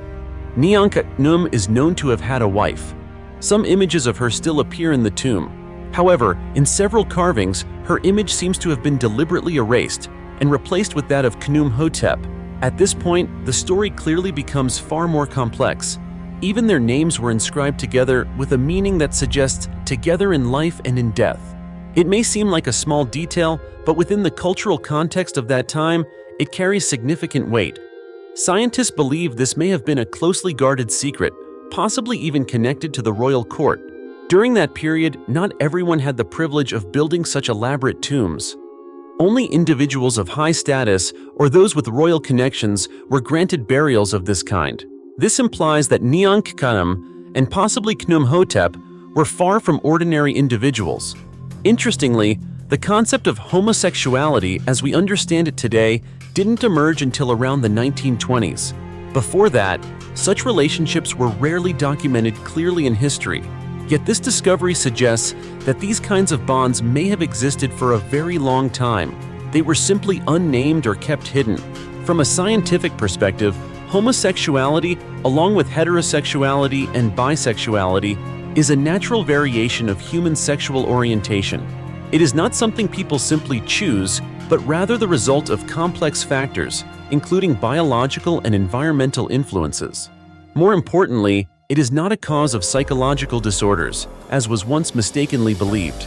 So when we look back at the story of two men who lived over 4,000 years ago, we begin to realize that history is far more complex than it seems. Some truths have existed for a very long time. We just haven't fully understood them yet. The mysterious village, hidden beneath Lake Ohrid. If one day you stood by the edge of a clear, calm lake and looked down into the still water, would you ever imagine that right beneath your feet an entire ancient village might be lying there, silent for thousands of years? Not just a few scattered pieces of wood or broken pottery, but a whole community that once lived, breathed, and existed just like we do today? Probably not, right? But believe it or not, this almost cinematic story is real, and it's happening at Lake Ohrid, often called the Pearl of the Balkans. Beneath the lake's emerald waters, scientists have discovered the remains of an ancient village believed to date back around 8,000 years. Just hearing that number already feels incredibly distant, doesn't it? But what surprised researchers even more is that this may be one of the earliest settled communities in all of Europe. Using radiocarbon dating, archaeologists determined that the settlement dates back to roughly 6,000 to 5,800 BC. Albert Hafner, a professor of archaeology from the University of Bern, noted that this village could be several hundred years older than settlements once considered the oldest in the Mediterranean region or the Alps. Simply put, in terms of age, this place could be seen as a kind of ancestor of European villages. The site is located along the Albanian shore of the lake, near the border with North Macedonia. Over the course of 4 years, a team of researchers tirelessly dived beneath the surface, excavating and piecing together fragments of evidence. Gradually, a clearer picture of life there began to emerge. Between 200 and 500 people once lived in stilt houses built above the water or in areas that were frequently flooded. It might sound peaceful, like living close to nature, but imagine the reality. No machinery, no modern technology, yet building an entire village on water. That's no simple task. So why would they choose such a challenging way of life? The answer may lie in a discovery that surprised even the scientists. During one deep dive, archaeologists uncovered an incredibly dense defensive system. Thousands of sharpened wooden stakes were driven into the ground, forming a protective barrier around the settlement. Not just dozens or hundreds, but an estimated 100,000 stakes. Can you imagine that? To construct such a massive, spiked wall, ancient people may have had to cut down an entire forest. This suggests they weren't just trying to survive, they were actively defending themselves against a very serious threat. But the question is, what were they afraid of? So far, scientists don't have a definitive answer. It could have been human enemies, wild animals, or even some unknown danger we have yet to understand. And that's what makes this village a true mystery, not just an ordinary archaeological site. Thanks to Lake Ohrid, one of the oldest lakes in the world, estimated to be over 500,000 years old, the remains have been preserved remarkably well. Fossilized wood, especially oak, has allowed scientists to analyze tree rings and gain insight into the climate, environment, and survival strategies of the people who live there. Based on the evidence, researchers believe the inhabitants relied on farming and animal husbandry. They cultivated crops, harvested grains, hunted and raised animals. It may sound like a simple life, but it took place inside what was essentially a fortified settlement surrounded by water, protected by tens of thousands of sharpened stakes. So think about it, if there wasn't a real and constant danger, would they have gone to such extraordinary lengths? The world's oldest beer brewery. Have you ever imagined that over 5,000 years ago, in a legendary land along the Nile River, ancient Egypt was home to what may have been the largest beer production facility in the ancient world? Probably not. And you might not even believe it, right? But recently, archaeologists uncovered the remains of a brewery in the ancient city of Abydos, Egypt, a place that once served as a major center of power and religion for the legendary pharaohs. This discovery not only sheds light on the daily life of ancient Egyptians, but also completely reshapes how we understand their civilization. Dating back to the reign of Pharaoh Narmer, believed to be the first ruler to unify Egypt around 3100 BC, this brewery is now considered the oldest known beer production facility in the world. But what makes it truly remarkable isn't just its age, it's the essential role beer played in ancient Egyptian culture and religion. Beer was not simply a refreshing drink or a common part of daily meals. It was also a vital element in royal ceremonies and sacred rituals. That's why the brewery's location in Abydos was no coincidence. Abydos had long been known as a sacred center, where great pharaohs like Ramesses II and Seti I built magnificent temples alongside the Temple of Osiris, the god of the afterlife in ancient Egyptian belief. The presence of a brewery here reflects the deep connection between material life and spiritual practices in Egyptian society. What's even more impressive is the scale of this brewery.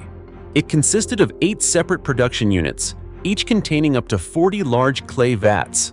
These vats were used to ferment mixtures of grain and water, the key ingredients of ancient Egyptian beer. With such a large-scale system, the brewery could produce around 5,900 gallons of beer at a time, enough to supply not only ceremonial events, but also the daily needs of the local population. Interestingly, research suggests that workers in that era were given about 2.6 gallons of beer per day, a figure that highlights just how essential this beverage was to both their physical sustenance and mental well-being. From this discovery, we gain not only a deeper understanding of ancient Egyptian brewing techniques, but also a glimpse into the complexity and organization of early large-scale production systems. The brewery at Abydos stands as a powerful testament to the advanced development of an ancient civilization, one that knew how to combine practical knowledge with spiritual belief to create something truly enduring. Moreover, it serves as a reminder of the role beer has played throughout human history, not just as a recreational drink, but as an integral part of social, religious, and economic life. The discovery at Abydos opens a new window into the wonders of ancient Egyptian society, inspiring curiosity and a deeper appreciation for one of the greatest civilizations in human history. In many ways, every drop of beer produced 5,000 years ago carries with it a story of creativity, belief, and the rich, complex life of ancient Egypt, a story that continues to captivate and inspire the world to this day. The oldest cemetery in the world, discovered in Africa. Can you believe that deep beneath the ground in South Africa, inside a dark and treacherous cave system where sunlight has never reached, scientists have uncovered something that could completely change how we understand human evolution? A groundbreaking discovery, the oldest known graves in the world has been found in the cradle of humankind, a UNESCO World Heritage Site located about 25 miles from the city of Johannesburg. But what truly stunned the scientific community is not just the age of these graves, it's the identity of those buried beneath the rock and soil, an ancient human species with a brain size only about 1/3 of ours, Homo naledi. Homo naledi, a name that may sound unfamiliar but is rapidly gaining attention in the field of archaeology, was first discovered in 2015 by a research team led by American paleoanthropologist Lee Berger. This species was known for its climbing ability, small body size, and was once considered primitive, lacking abstract thinking or complex social behavior. However, this recent discovery has completely overturned those assumptions. At a depth of about 98 feet underground, researchers found human remains placed inside shallow pits, possibly dug intentionally. Surrounding these pits were stone walls engraved with abstract patterns, reminiscent of symbolic behavior previously associated only with modern humans and Neanderthals. If this interpretation is correct, and the evidence increasingly supports it, then Homo naledi may have practiced burial rituals between 335,000 and 241,000 years ago. What's truly astonishing is that, according to current scientific understanding, Homo sapiens, modern humans, did not begin intentional burial practices until at least 100,000 years later. This means that a species with a brain only 1/3 the size of ours may have possessed a deep awareness of life and death, enough to conduct funerals, bury their dead, and even create symbolic markings that resemble a primitive form of communication, something we once believed to be unique to modern humans. And it doesn't stop there.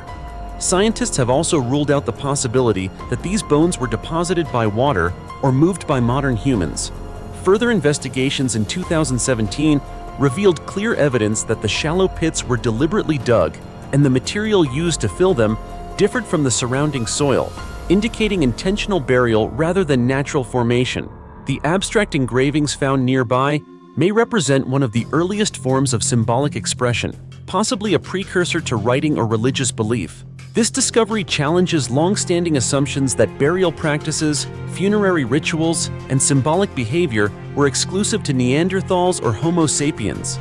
It forces us to rethink the entire story of human evolution, that perhaps the capacity for deep thought, emotional connection, mourning the dead, and leaving symbolic traces was not uniquely ours, but a shared evolutionary gift once held by our ancient relatives, Homo naledi. So how much do we truly know about our own past? That's a difficult question to answer, but perhaps one day we will finally uncover the full truth. The Crown Beauty's remains found in a 1,000-year-old tomb. Her identity stunned archaeologists. My friend, have you ever thought that a small discovery in a barren mountain landscape could bring an entire chapter of history, buried for thousands of years, back into the light? If not, then come with me to the foothills of Mount Turkey in Tongliao City, Inner Mongolia, China. Because right here, a vivid example of that very idea has truly taken place. It all began when a group of workers at a local quarry unexpectedly came across a red-colored stone mixed in with the surrounding rocks and soil. At first glance, it looked no different from any other stone, perhaps even dull and unremarkable. But that very chance moment turned out to be the key to unlocking a secret that history had kept hidden for over a millennium. As soon as the news reached them, archaeologists quickly arrived at the site and began excavating the surrounding area. Layer by layer, the soil was carefully removed, and traces of the past gradually came into view. What they uncovered was no longer just a single stone, but an entire large-scale ancient tomb buried deep underground.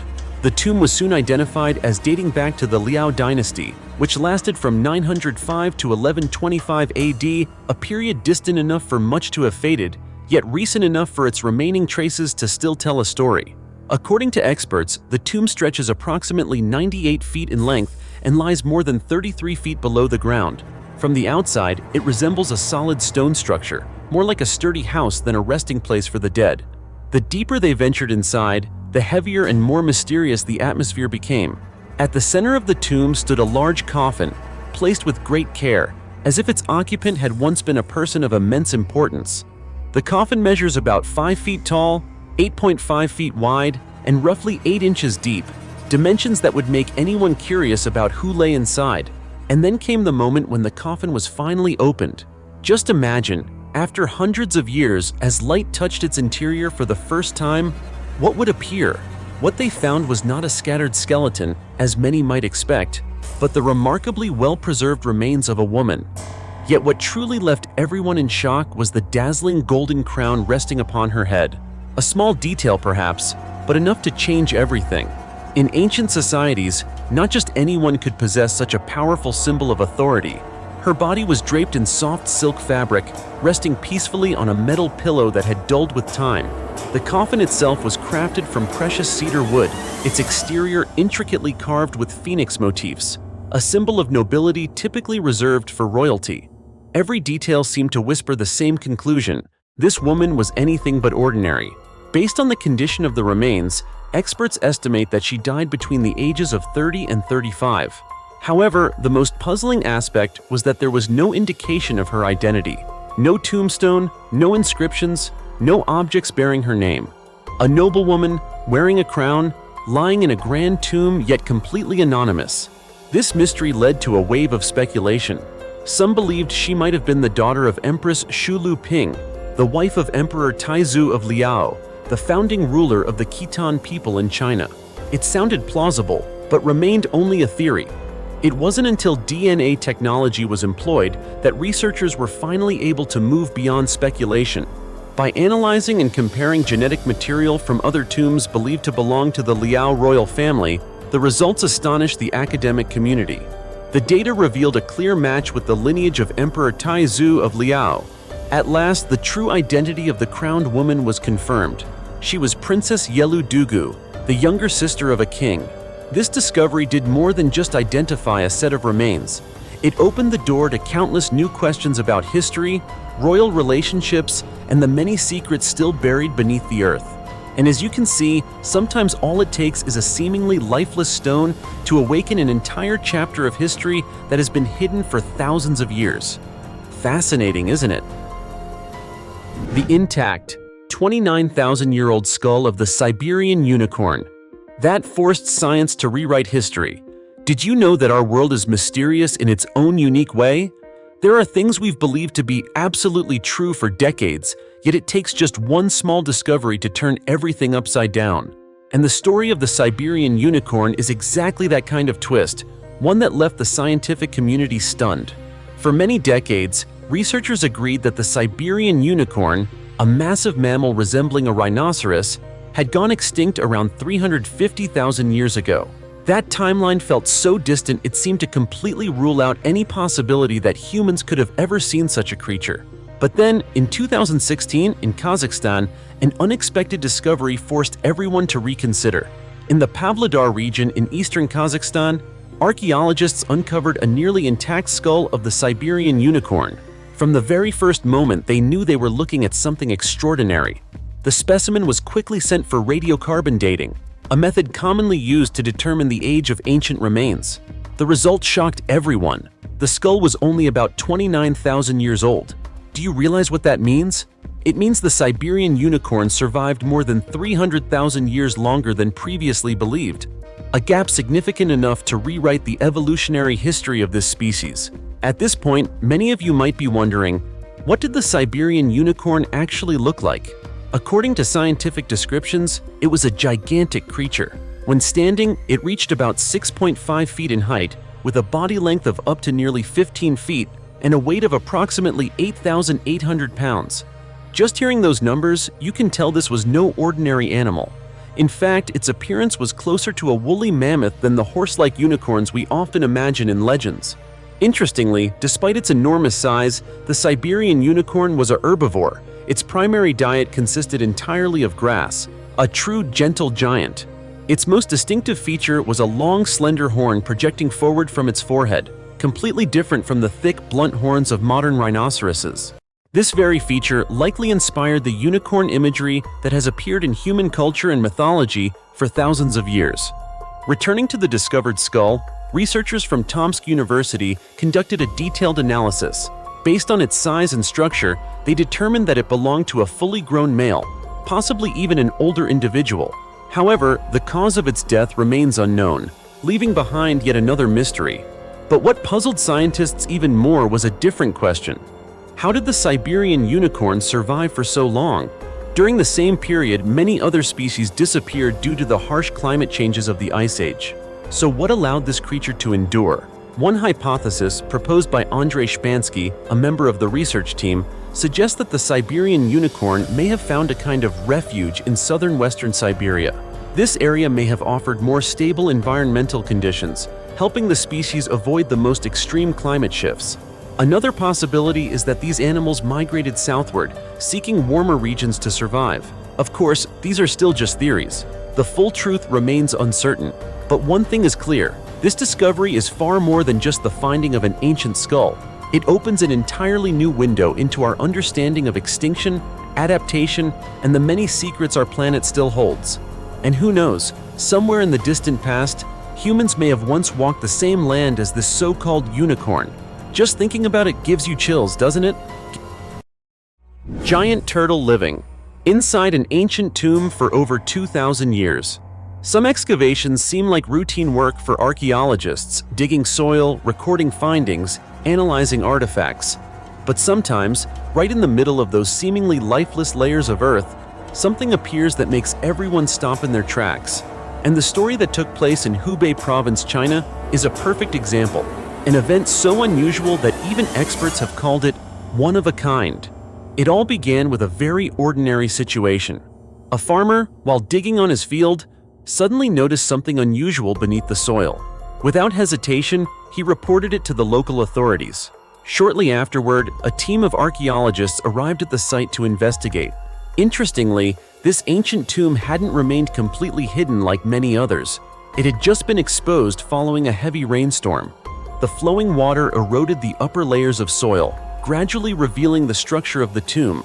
However, this also meant that its surface had suffered significant erosion, giving it an appearance that felt both ancient and fragile. From the outside, experts quickly determined that this was a very old tomb. But upon closer inspection, they discovered an unfortunate detail. The tomb had been looted. The traces left behind suggested that intruders had visited the site a very long time ago. Even so, after a thorough analysis, the team concluded that the tomb dated back more than 2,000 years to the Western Han Dynasty. Given its significant historical value, they immediately proposed bringing in additional equipment to accelerate the excavation process. The reason was clear. A large amount of water had accumulated inside the tomb, and without timely intervention, the artifacts could suffer serious damage. Soon after, a high-capacity pump was brought in to remove all the water from the tomb. As the interior gradually dried, the archaeologists proceeded with extreme caution. After surveying the entire site, they found that despite the earlier looting, most of the artifacts were still relatively well preserved. The remaining evidence suggested that the robbery had occurred more than 1,000 years ago, a span of time long enough for it to become part of the tomb's own history. Based on the recovered artifacts, the team determined that this was the resting place of a member of the Western Han royal family. Everything seemed to be progressing according to plan until something unexpected happened. While the archaeologists were focused on documenting and examining the artifacts, a creature suddenly emerged from a dark corner of the tomb. It wasn't an insect nor a small animal, but a giant turtle slowly crawling into view. Just imagine it. In a sealed, dark, and silent space that had remained undisturbed for thousands of years, a living creature suddenly appears. That must have been an unsettling moment, wouldn't you agree? The turtle was quite large and immediately became the center of attention. Its appearance sparked intense debate among the experts. Some suggested that it might have been buried alongside the tomb's occupant over 2,000 years ago as a funerary offering with spiritual significance. In ancient Chinese culture, turtles are one of the 4 sacred creatures, symbolizing longevity and immortality, so this theory wasn't without merit. However, the real question was, could a turtle survive for more than 2 millennia? While turtles are known for their long lifespans, they typically live up to around 200 years. For one to survive many times longer than that is almost impossible. There have been historical records of live turtles being buried in ancient tombs, but for one to remain alive until today goes far beyond our current understanding. Determining the true age of this turtle has also proven difficult. Its shell is covered with layers of moss and algae accumulated over time, obscuring any features that could be analyzed. Still, even with the naked eye, experts could tell this was no ordinary specimen. Its large size and unusual form suggest it may be hiding a deeper secret. And just like that, what began as a seemingly routine excavation took a completely unexpected turn. It was no longer just the story of an ancient tomb, but also the mystery of a creature that defies explanation. Perhaps that turtle isn't simply a stray presence, but the final missing piece of a story that has lasted for more than 2,000 years. What do you think? Do you have another theory about the appearance of this creature? Feel free to share your thoughts in the comments below. 900 royal bottles of wine. Resting on the ocean floor for 100 years, the Tsar's secret that stunned the world. Some journeys don't begin with gunfire or glory, but drift quietly through icy waters. Yet when they end, they leave the entire world in awe. In 2019, a remarkable expedition took place beneath the Baltic Sea. The goal wasn't gold or treasure, nor legendary warships, but a long-forgotten gift that had been lost for more than a century. The story dates back to the early 20th century, when a cargo ship departed from France carrying crates of fine wine, items that were more than just beverages. They symbolized luxury, power, and diplomatic ties between nations. The destination of this shipment was Russia, where the bottles had been specially prepared for the last Russian Tsar, Nicholas II. Just hearing that already sounds extraordinary, doesn't it? A royal gift, traveling thousands of miles across the sea, carrying with it the honor and elegance of France. But life doesn't always follow the script. As the ship approached Russian waters, tragedy struck. During World War I, it was attacked and sunk by a German submarine in the depths of the sea. In an instant, everything vanished beneath the waves. The ship, its crew, and all 900 bottles of precious wine. From that moment on, the undelivered gift seemed to disappear from human memory, as if it had never existed. It wasn't until 1999 that the shipwreck was accidentally discovered. But ironically, recovery efforts couldn't begin right away. The conditions at the bottom of the Baltic Sea are extremely harsh, and the sheer size of the wreck made any operation incredibly difficult. As a result, all plans were delayed for nearly 20 years. Just imagine, treasure lying right there, yet completely out of reach. Frustrating, isn't it? Finally, after years of waiting, Sweden, Russia, and Finland joined forces to carry out the recovery mission. And in 2019, exactly 100 years after the fall of the Romanov dynasty, the legendary bottles were finally brought back into the light. When the cargo hold was opened, the scene inside left everyone astonished. 600 bottles of spirits and 300 bottles of sweet wine were still almost perfectly intact, preserved in a remarkable way beneath layers of cold mud and salty seawater. No one expected that after more than a century on the ocean floor, they would survive in such near-perfect condition.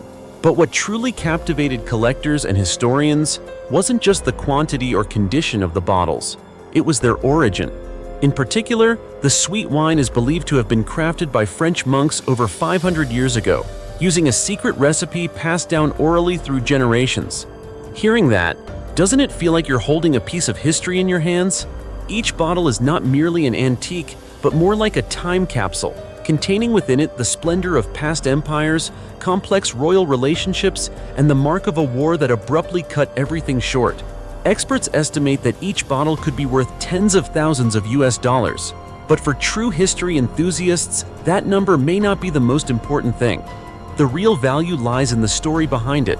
A gift never delivered, a fallen dynasty, and a memory buried for over a century. And as you can see, history isn't always found in books or museums sometimes.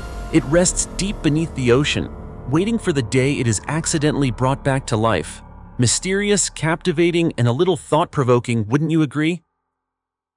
5.7 million-year-old footprint in Greece, a mystery that could rewrite human origins. What if, one day, evidence of our human ancestors wasn't found in Africa, the place we've believed to be their cradle for decades, but instead appeared smack in the middle of a European island? Sounds dramatic, right? Yet, this is exactly what is puzzling scientists, as an ancient footprint dating back 5.7 million years was discovered on the island of Crete in Greece. Until now, the story of human origins has been fairly well framed. Fossil discoveries of Australopithecus in southern and eastern Africa in the mid-20th century led scientists to largely agree that Africa is the cradle of humanity. Not only that, famous footprints like those at Laetoli in Tanzania, which are about 3.7 million years old, show that primates of that era already walked on two legs. This reinforced the belief that our ancestors originated in Africa and later spread to other parts of the world. Then came the twist. The 5.7 million-year-old footprint in Crete is far from an ordinary archaeological find. It's like a direct punch to a hypothesis that has stood for decades. Its age predates the Laetoli prints, and even more strikingly, it is located in Europe, not Africa. What astonishes scientists is not just its age, but its shape. Looking at this footprint, you notice something incredibly familiar. It almost perfectly resembles a modern human foot, long and narrow, with 5 short toes, completely lacking claws like other animals. Most notably, the big toe is larger and distinctly separated, a critical feature indicating the ability to walk upright on 2 legs. You know how ancient monkeys and primates typically have opposable big toes, like a hand, for gripping tree branches? The Crete footprint is nothing like that. It is astonishingly human-like. As a result, many scientists are considering a bold hypothesis. The creature that made this footprint might belong to a hominin group, a close ancestor of humans, and could have evolved earlier than groups previously discovered in Tanzania. If true, the story becomes even more compelling. The Crete footprint, dating to about 5.7 million years ago, appeared after Sahelanthropus in Chad, one of the oldest known hominins, and nearly contemporaneous with Ohrid in Kenya. Yet instead of being confined to Africa, this evidence has emerged in Europe. So the question arises, did human ancestors really only evolve in Africa, or have we misunderstood the entire picture from the start? Perhaps instead of a single cradle, our ancestors developed across a much wider range, spanning Africa, Europe, and even Asia. And if that is the case, every footprint, every fossil discovered is not just an archaeological find, but a piece gradually rewriting the entire history of humanity. A single small footprint, yet capable of shaking a decades-old theory. Don't you think that's extraordinary? The tomb with 20,000 treasured artifacts of a Chinese emperor in exile. A deposed emperor who ruled for only 27 days and lived in exile until his death, yet when his tomb was opened, it was filled with gold, silver, and over 20,000 priceless treasures. Think about it. Can it really make sense that someone disgraced could be so wealthy? Most people would say no. But the truth is, this extraordinary story really happened, and the central figure is Liu He, the 9th emperor of the Han Dynasty in China. His life was a true story of reaching the peak and falling freely. In less than a month, he went from holding supreme power to being stripped of the throne by the Empress Dowager, officially for living a life of excessive indulgence. Following this upheaval, he was forced to leave the capital, given the title Marquis of Haihun, and lived the rest of his life in exile until he died at the age of 33. At this point, many would assume his life ended in loneliness and poverty. But the reality was far more astonishing. It wasn't until 2011 that archaeologists began excavating an ancient tomb in Jiangxi province, and the veil of mystery slowly began to lift. This tomb dates back to 74 BCE, and remarkably, even after more than a decade, the excavation is still ongoing. From the very start, scientists realized they weren't just digging a tomb, they were uncovering a massive treasure trove buried for over 2,000 years.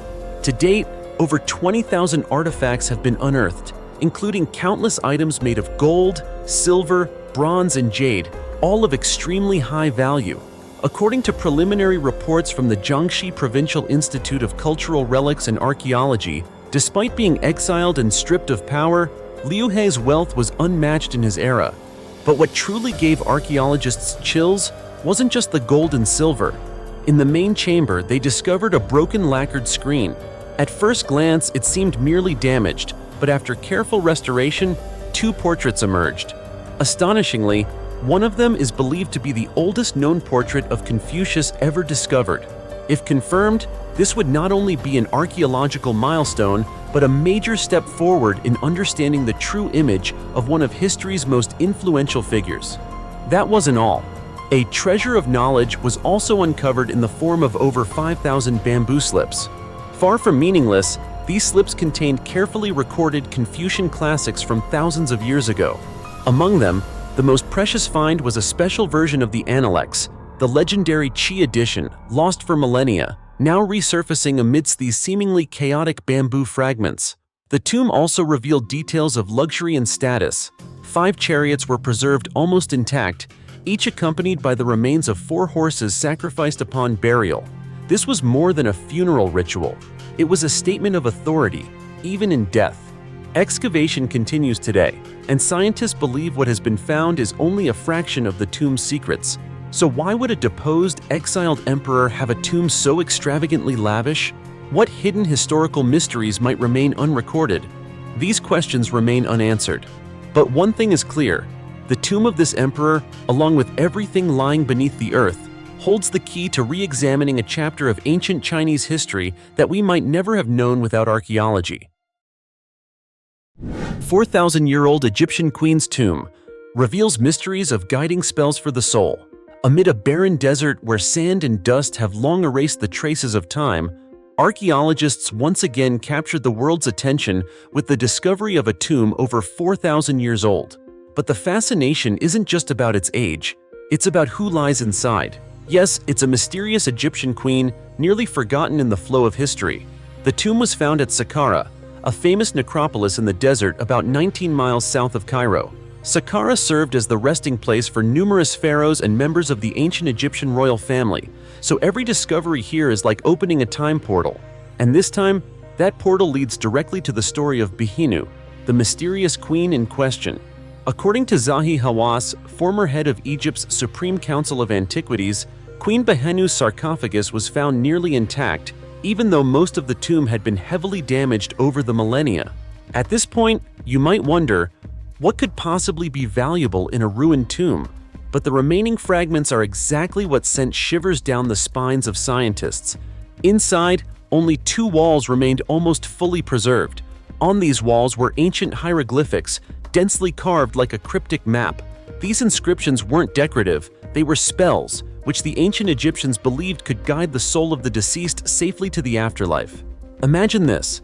Over 4,000 years have passed. Many things could have been destroyed, yet these spells remained nearly intact. Philippe Colombert, head of the excavation team, noted that the hieroglyphics are so clear they can be read today. They even reveal the full titles of the queen, carved on 2 massive walls, each measuring approximately 33 by 16 feet in the sarcophagus chamber. Even more fascinating, spells like these were typically found only in the tombs of pharaohs or royal family members from Egypt's 5th and 6th dynasties. These dynasties lasted roughly from 2465 to 2150 BCE, a time when beliefs about the afterlife were especially strong. Egyptians believed that without these guiding spells, a soul could become trapped and fail to reach eternity. But the story doesn't end there. Even after identifying the tomb's occupant as Queen Behenu, her exact identity remains uncertain. No one knows for sure whether she was the wife of Pepi I or Pepi II. two well-known 6th dynasty pharaohs who each reigned for long periods. This ambiguity only adds to her mystique, making her seem like a figure deliberately obscured by history. In fact, this discovery was decades in the making. Colomber's team began excavations at Saqqara in 1998, gradually uncovering pyramids of 7 6th dynasty queens. Behenu's pyramid was only discovered in 2007, and it took several more years to slowly reveal its hidden secrets. Now imagine this. In the vast desert, a tomb once thought forgotten hides perfectly preserved spells for guiding the soul across millennia, along with the enigmatic identity of a queen no one fully understands. Is this just another archaeological find? Or is it a crucial piece that deepens our understanding of the beliefs, power, and untold secrets of ancient Egyptian civilization? Share your thoughts about this discovery in the comments below. Secret 19th century wooden tunnel, discovered in Denmark.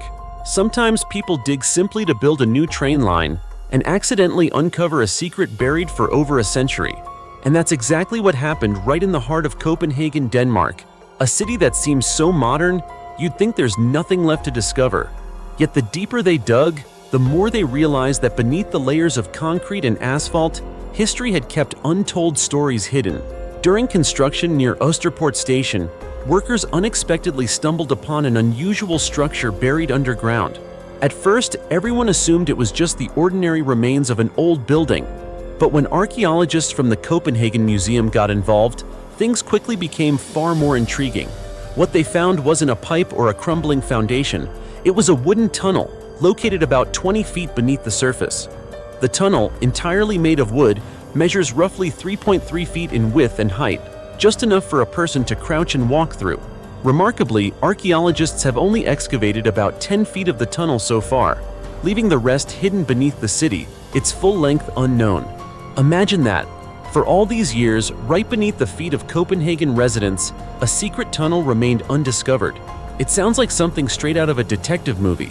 According to Christian Andreas Flensborg, part of the tunnel was cut through by the station's walls, while the remainder continues beneath Østbanegade Street. And this leaves the biggest question unanswered. Where does this tunnel actually lead?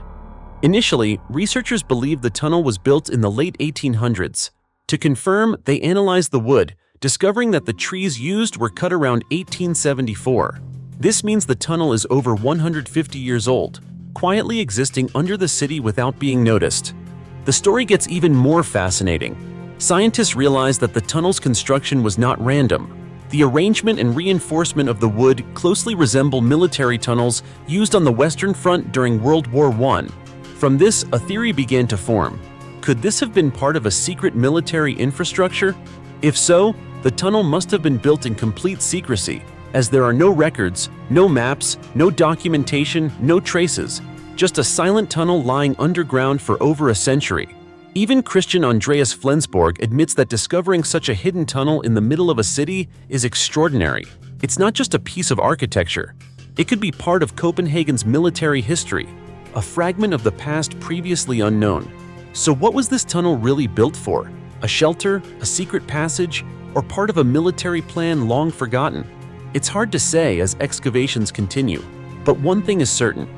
What has been uncovered is only the beginning, and who knows, just a few more feet of digging could reveal a secret powerful enough to change the way we see the history of an entire city. Mysterious 800-year-old mummy found in a birch bark cocoon. Did you know that our world is full of mysteries and wonders, secrets not found in books but buried under frozen ground for hundreds of years, waiting to be accidentally awakened? And this time, in the harsh, icy lands of Russia, archaeologists made a discovery that sparks curiosity in anyone who hears about it. A cocoon made of birch bark, containing what could be the remains of a child who slept in peace since the Middle Ages. The location is near the village of Salakard in Tyumen Oblast, a region famous for its permafrost that has preserved traces of the past almost perfectly.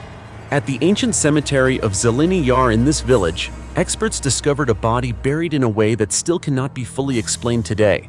Not a wooden coffin, not a stone sarcophagus, but a birch bark layer shaped like a cocoon, about 4.3 feet long and roughly 12 inches wide. But that's not all. Inside the birch bark, the body was wrapped in a thin metal layer, identified as copper. Now think about this. Why would people go to such lengths to wrap the deceased? Scientists explain that this copper layer acted as a protective barrier, preventing the body from contact with air and bacteria, thereby slowing decomposition. Combined with Siberia's year-round freezing temperatures, the body did not rot but naturally dried out, forming a mummified state. Alexander Gusev, head of the research team, explained that the body could belong to a child or adolescent who lived around the 12th or 13th century. Even more remarkable, the skull and head appear very well preserved, indicating that the burial was not accidental but carefully planned. The discovery doesn't stop with the body. Archaeologists also found numerous copper artifacts around the site. This has led to a new theory. The remains may be linked to the ancient Persian culture. It sounds incredible given the geographic distance, but history often holds connections we never imagined. Looking at the bigger picture, Zeleny Yar has surprised researchers before. Previously, archaeologists uncovered 34 tombs, including 5 mummies wrapped in copper and covered with animal furs such as reindeer, beaver, or wolf. These burial practices reflect deep spiritual beliefs, showing that ancient people had a strong faith in the afterlife. However, excavation at this site was interrupted in 2002 when local residents opposed digging for fear of disturbing ancestral spirits. This makes the current discovery even more remarkable, as if a secret left unfinished for over 20 years is finally being revealed. The birch bark cocoon is now carefully preserved at the Shemenovsky Museum in a special refrigeration system to maintain its original condition. But the moment that excites both scientists and explorers is when the cocoon will be opened, scheduled for July 15th. Imagine that moment. Nearly 800 years after it was sealed, the thick birch bark is finally removed. What will be revealed inside? A nearly intact mummy, or an even greater secret we never imagined? If the body is indeed inside, this would be the first mummy discovered in the area since 2002, a milestone not only for archaeology, but also for understanding the ancient cultures that once thrived in this frozen land. Truly amazing, isn't it? Truly amazing. 1,900-year-old sarcophagus. Forgotten behind a garden, the truth behind it will shock you. Have you ever imagined that right behind an ordinary garden, filled with overgrown plants and barely noticed by anyone, there could be a treasure thousands of years old? It sounds unbelievable, but this story is completely true. And the deeper you dig into it, the more chilling the mysteries behind it become. The story begins when antique expert Guy Schwingji visited a garden behind an old auction house in Dorchester, Dorset. While strolling casually, his eyes caught an unusual stone jutting out from the thick undergrowth. At first glance, it didn't seem remarkable, but with the experience of someone who had handled countless artifacts, he sensed this was no ordinary stone. Indeed, once the foliage was cleared, a discovery slowly emerged that left everyone astonished. Hidden beneath layers of time was a sarcophagus made of rare marble, dating back approximately 1,900 years. Schwingji reported that the sarcophagus is roughly 7 feet long, crafted in Italy, and believed to have been made for a high-ranking figure who lived during the reign of Emperor Hadrian. What truly captured his attention were the intricate carvings on its surface. At the center was an image of a slightly open gate, evoking a sense of passage to the afterlife. On either side, 2 laurel branches tied with a ribbon symbolized victory, authority, and glory in ancient Roman culture. You might be wondering, how could such an important artifact lie quietly in a garden for so long without anyone touching it? The answer began to emerge when researchers traced its history. It turns out the sarcophagus once belonged to Sir John Robinson, one of the most renowned art collectors of the 19th century. He was not only the first director of the South Kensington Museum, but also played a major role in building the museum's collections of ancient and Renaissance art, as well as managing works for Queen Victoria. With his deep passion for art, Robinson likely purchased the sarcophagus during a trip to Italy and brought it back to England as part of his personal collection at Newton Manor. Over time, however, its trace faded from memory, until it suddenly reappeared in that garden. The story doesn't end there. While searching the area, Guy Schwingji also discovered a crucial document inside the house, a catalog of antique auction items. This revealed that the sarcophagus had been sold in 1913. This means that for over a century, its journey was almost a complete mystery. No one knew exactly where it had been or how it ended up in a seemingly unrelated garden. Even more surprising, despite being forgotten for so long, the sarcophagus remained in remarkably good condition. According to art expert Lawrence Keane, it is an extremely important piece, crafted in the 2nd or 3rd century AD of the highest quality. Yet to this day, researchers still cannot pinpoint exactly when it was brought to England or its last sale over a century ago. Reflect on this. Even in today's modern world full of technology and data, stories like this still exist. Mysteries hidden right before our eyes, yet obscured by the passage of time. Who knows? Perhaps in our everyday lives there are forgotten treasures waiting for a keen eye to uncover them. Hundreds of forgotten mummies on a mountain in Italy, revealing the secret lives from the 16th to 18th centuries. During the restoration of an ancient church tomb in a remote village atop Mount Roccapelago in northern central Italy, archaeologists made an astonishing discovery. Hundreds of bodies lying undisturbed for centuries, stacked like a living museum beneath the church floor.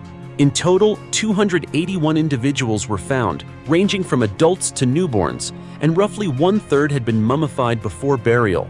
About 100 of these mummies were naturally preserved, nearly intact, offering a glimpse into a community that thrived from the 16th to the 18th centuries, a scene both eerie and archaeologically invaluable. As experts descended into the crypt, they were stunned. The skin, veins, and hands of many mummies were still intact, and strikingly, most were positioned in prayer, as if continuing devotions from hundreds of years ago. Some were dressed in long tunics, thick socks, and scarves draped over their shoulders, reflecting the simple yet solemn lifestyle of the community. According to ancient clothing specialists from the Emilia-Romagna Cultural Heritage Institute, the garments were made of wool, linen, and cotton, with finely crafted details around the cuffs and collars, showing careful attention to daily life despite its simplicity. Beyond clothing, the mummies were found with personal items: rings, necklaces, religious medallions, and even crosses made from gold, silver, wood, stone, and glass. This indicates that each individual had their own story, faith, and way of commemorating themselves and their families. Archaeologists even discovered the remains of some rats, likely killed by toxic gases from hundreds of buried bodies, a small but striking detail highlighting the harsh conditions of the crypt. Another remarkable find was a well-preserved letter, believed to be a form of agreement between the deceased and God, in which the dead prayed for forgiveness of 5 sins they had committed. Ventilation in the crypt, provided by 2 church windows, may have contributed to the natural mummification process. Initially, the crypt may have served as a traditional burial site, but over time, the deceased were dressed fully, wrapped in shrouds or fabric, and lowered from the church windows, explaining the unusual positioning of many bodies. Adding to the mystery, most of the bodies were stacked, forming pyramid-like structures. Preliminary studies indicate that some mummies had endured hard labor, reflecting the daily struggles of this historical community. Researchers are continuing to study their diet, diseases, hygiene, and overall lifestyle, including pathological analyses, histology, dental studies, DNA testing, and even 3D facial reconstructions to vividly bring these individuals back to life. Once the research is complete, some of the mummies will be displayed in the church, offering the public a rare opportunity to step into history and engage with the lives and deaths of people from centuries past, a living testament that history is not only in books, but also hidden right beneath our feet. 33-foot ocean monster emerges, after 180 million years buried. What would you think if I told you that beneath what seems like lifeless mud in a calm body of water in England, lies a massive creature that once ruled the oceans 180 million years ago? Not a whale, and not a dinosaur, but a true sea monster. Something often referred to by the haunting name, a sea dragon. Hard to believe, right? Yet this is a completely real story, not fiction, and it began on a cold day in early 2021. At that time, Joe Davis, a conservation worker, was carrying out a routine task at the Rutland Water Nature Reserve, draining water for maintenance. It seemed like just another ordinary day until the water level dropped and several strange bones suddenly emerged from the ground. At that moment, even Davis could not have imagined that what he had just discovered would mark the beginning of one of the most astonishing finds in paleontology. At first glance, the bones looked like the remains of a giant dinosaur. But when images were sent to paleontologist Dean Lomax, his experience allowed him to recognize it almost immediately. This was not a dinosaur, but an ichthyosaur. an ancient marine reptile that dominated the oceans hundreds of millions of years ago. When people hear the term ichthyosaur, many picture a giant fish, but in reality, they were reptiles, descended from land-dwelling animals that evolved during the Triassic period around 246 million years ago. Over time, their bodies became streamlined, powerful, and highly adapted to ocean life, somewhat resembling modern dolphins, but far more fearsome. However, what makes this discovery truly remarkable is not just the creature itself, but its size and the completeness of the skeleton. After excavation and analysis, scientists determined that the animal measured over 33 feet in length, comparable to a modern minke whale. Its skull alone measured nearly 6.9 feet. Just imagine that, a head as long as a motorcycle. How terrifying must the rest of its body have been? Naturally, extracting such a massive fossil was no easy task. Removing just the skull from the ground took more than 2 weeks of continuous work. Astonishingly, this is now considered one of the largest and most complete prehistoric reptile skeletons ever discovered in the UK. But the story doesn't end there. Researchers, including Rebecca Behenu from the University of Liège, believe this fossil could unlock entirely new insights into the evolutionary history of marine reptiles. Meanwhile, Jorge Velez Huarbe from the Natural History Museum of Los Angeles also noted that the discovery holds immense scientific value, even as official reports are still pending. Currently, the research team continues excavation and analysis. They have taken thousands of photographs and conducted detailed measurements to reconstruct a complete 3D model of the skeleton. From the initial data, an exciting hypothesis has emerged. This creature may belong to the species Temnodontosaurus trigonodon, one of the most formidable predators of the early Jurassic oceans. If this hypothesis proves correct, then what you're looking at is the fossil of a true apex predator, a marine killer that once sat at the very top of the food chain, where even other marine reptiles could become its prey. Scientists even discovered teeth from another ichthyosaur around the skeleton. This raises a chilling possibility. The creature's body may have been scavenged by its own kind after death. While scavenging is not uncommon in the natural world, it offers a stark glimpse into the brutal reality of ancient oceans. You see, the oceans hundreds of millions of years ago were anything but peaceful. They were true battlegrounds for survival, where only the strongest ruled, and any mistake could cost a life. Interestingly, although giant ichthyosaurs comparable to whales existed as early as the Triassic period, many species disappeared during the mass extinction event around 201 million years ago. The survivors initially became smaller, but over time, some evolved to grow large once again, like the very creature we're talking about today. Through analyzing teeth and bone structures, paleontologists hope to uncover this animal's diet and ecological role. What did it hunt? What did it compete with? And how did it survive in a world so vastly different from our own? Until those questions are answered, let me ask you something simple. If a creature over 33 feet long once swam right where you're standing today, would you still look at that calm water the same way? Or would you see it with a new, more daring perspective? Don't hesitate to share your thoughts in the comments below. 4,000 human skeletons newly discovered in Berlin. Beneath the cold wheels that roll across a modern parking lot every day in central Berlin, Germany, an entirely different world once existed. A world shrouded in the darkness of war, disease, and ancient burial rituals. In 2024, archaeologists conducted a shocking excavation, uncovering 3,700 skeletons buried deep underground. Astonishingly, nearly half of them date back to between 1047 and 1299, placing them firmly in the Middle Ages. The sheer scale and remarkable preservation of these remains sent chills through the archaeological community. These were not just anonymous bones.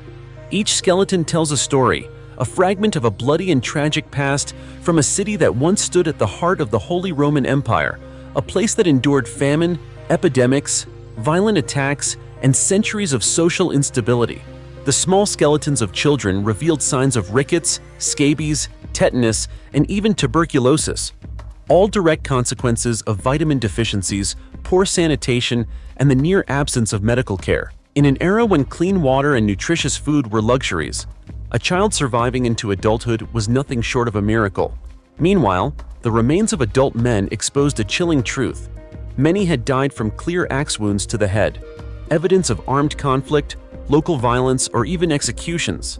Some skeletons showed fractures in the wrists and lower legs, suggesting they had attempted to defend themselves or were struck down during attacks. These were not peaceful deaths, but violent ends in a life surrounded by brutality. Even more striking, among this sea of the unknown, archaeologists discovered clues pointing to social class and ancient burial customs. One skeleton was found with a silver coin placed in its mouth, an ancient ritual believed to allow the dead to pay the ferryman to carry their soul into the afterlife.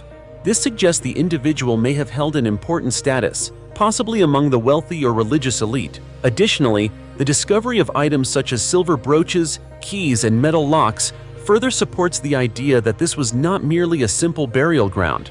Instead, it may have been a communal cemetery serving multiple social classes, from commoners to high-ranking individuals within feudal society. This discovery raises even larger questions about life in medieval Berlin. Why were so many people buried here? Could this have once been a cemetery belonging to an ancient church or a monastery that has since vanished from history? At the time, Berlin was not the vast metropolis we know today. It was a sparsely populated region, deeply affected by invasions and conflicts between feudal lords, a place where life and death could alternate in an instant. Based on the remaining evidence, historians suggest that this site may have been associated with a medieval hospital or a monastery of the Cistercian order, a religious order that held significant influence across Europe during the 12th and 13th centuries. The discovery of nearly 4,000 skeletons is not merely an archaeological event, it is a haunting reminder of human fragility in the face of time, disease, and violence. Today, we drive across places like this without ever realizing that beneath our feet lies a hidden cemetery, preserving stories that have never been told. Perhaps the most thought-provoking aspect is this. While modern life provides us with convenience, advanced medicine, and abundant food, just a few centuries ago, people struggled to survive each winter, each outbreak of disease, and each wave of bloody conflict. The excavation in Berlin is not just about uncovering the past, it is a gateway into the soul of a city that once endured immense tragedy. It stands as a powerful reminder that no matter how much time passes, bones and memories remain, waiting to be heard. 450-year-old mummy embracing a tear-stained letter. Its contents leave future generations heartbroken. What if I told you that one day, after hundreds of years, people opened an ancient grave, and inside they found not just a mummy, but an entire love story that had remained alive through time? Would you believe it? Probably not, right? Then let's turn back the clock to 1998. That year, in a piece of land in Gyeongsang-dong, Ondong City, South Korea, an area slated for residential development, a number of unclaimed graves were being relocated. At first, everything seemed routine until a particular coffin was discovered.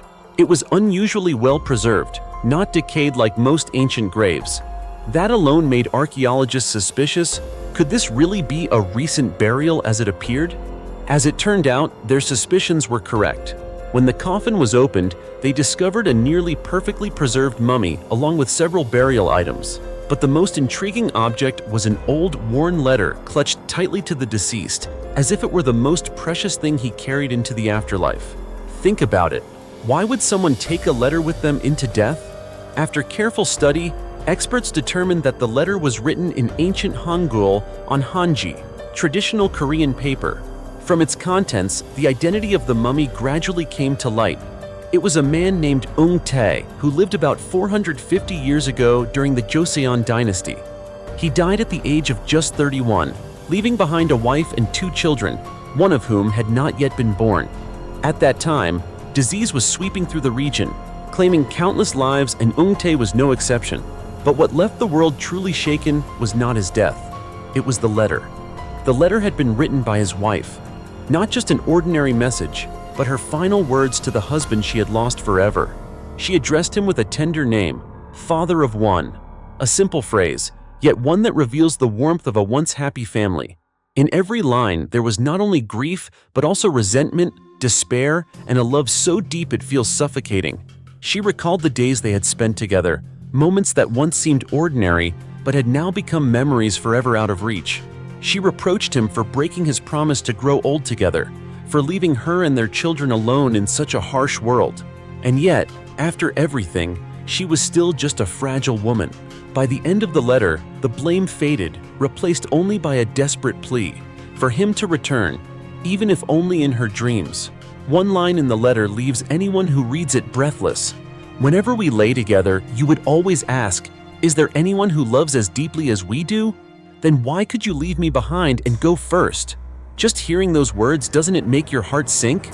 But the story doesn't end there. Inside the coffin, archaeologists also found a pair of maturi, traditional straw sandals. What made them extraordinary was that they were not made from ordinary hemp fibers, but braided from the wife's own hair. Just imagine how deeply must a woman love her husband to cut off her own hair to make such an item with one single wish, that he might overcome illness and continue living? Sadly, he never had the chance to wear them.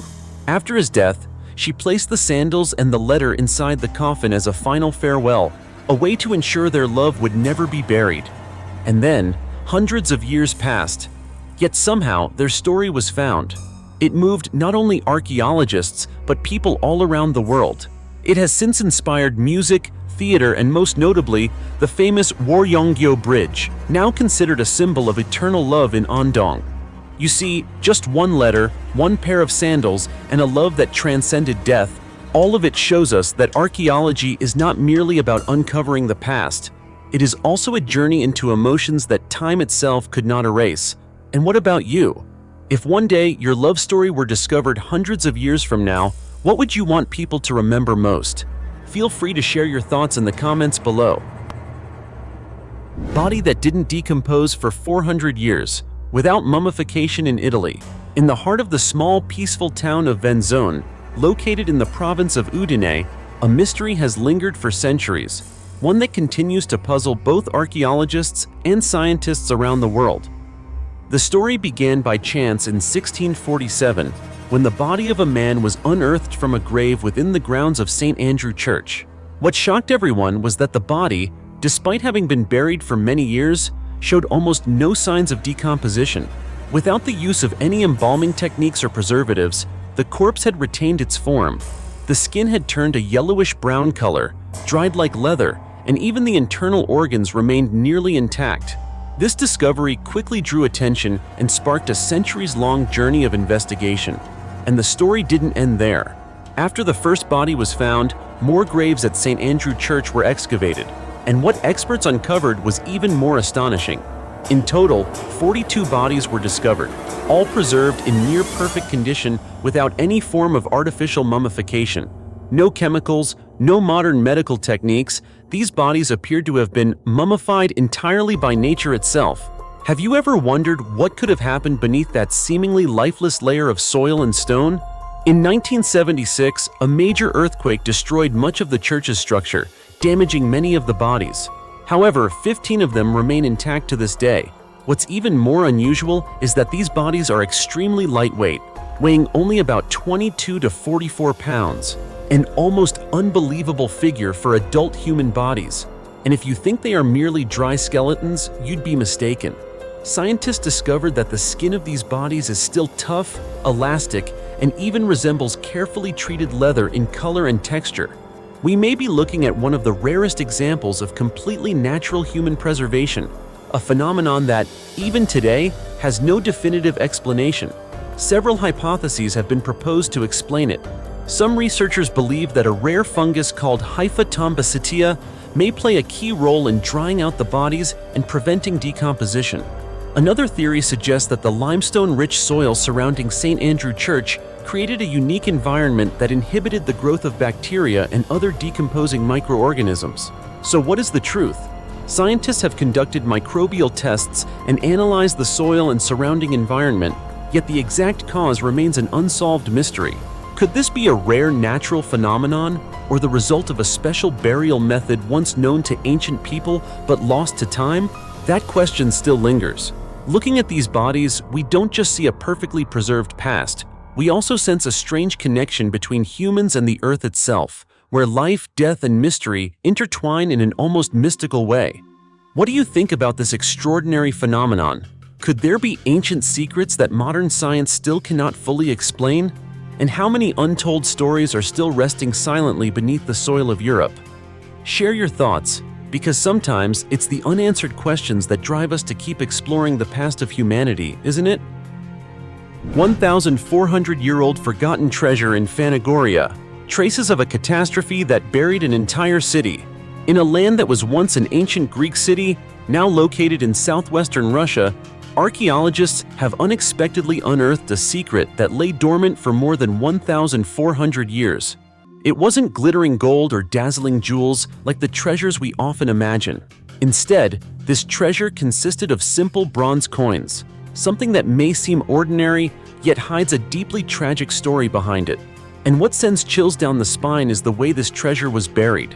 According to scientists from the Institute of Archaeology of the Russian Academy of Sciences, around 80 ancient coins were discovered, remnants left behind after a devastating fire that occurred in the 6th century. It may sound straightforward, but think about it. What could have caused an entire city to be consumed by flames, forcing its people to bury their belongings and never return? These coins were not just ordinary currency. They were widely used across the ancient Greek world, serving as a common means of trade. This suggests that the city was once thriving and bustling, a crossroads of culture and commerce. But then, in what may have been a single fateful night, everything was reduced to ashes. Archaeologists believe the fire may have marked the beginning of a violent attack, possibly by the Huns or early Turkic tribes. And perhaps the most terrifying part was not the flames but the panic of people facing imminent death. In desperation, they buried what was most valuable to them: money, possessions, hoping to return once the danger had passed. But history never gave them that chance. This treasure was discovered within the ruins of Fanagoria, located in Krasnodar Krai on the Taman Peninsula, near the Black Sea. This was no ordinary place. Fanagoria was once one of the most important centers in the region, even serving as a capital of an early Christian diocese in what is now Russia. It was a city of both economic strength and deep religious significance. Interestingly, although the treasure dates back to the 6th century, some of the coins were minted much earlier, possibly as far back as the late 3rd or early 4th century. This suggests that their owner had accumulated wealth over multiple generations. At that time, people also used gold coins, far more valuable, for large transactions. Sadly, those gold coins seem to have disappeared, or perhaps they are still buried somewhere underground, waiting to be discovered. So who ultimately destroyed the city of Fanagoria? To this day, the answer remains a mystery. There are no clear records, no definitive evidence, only charred ruins, buried coins, and the unfinished stories of the people who once lived there. That is why this treasure is more than just an archaeological discovery. It is like a crucial puzzle piece, helping scientists gradually reconstruct the dramatic history of the early Middle Ages. Each coin is a witness. Each layer of soil is a forgotten page of history.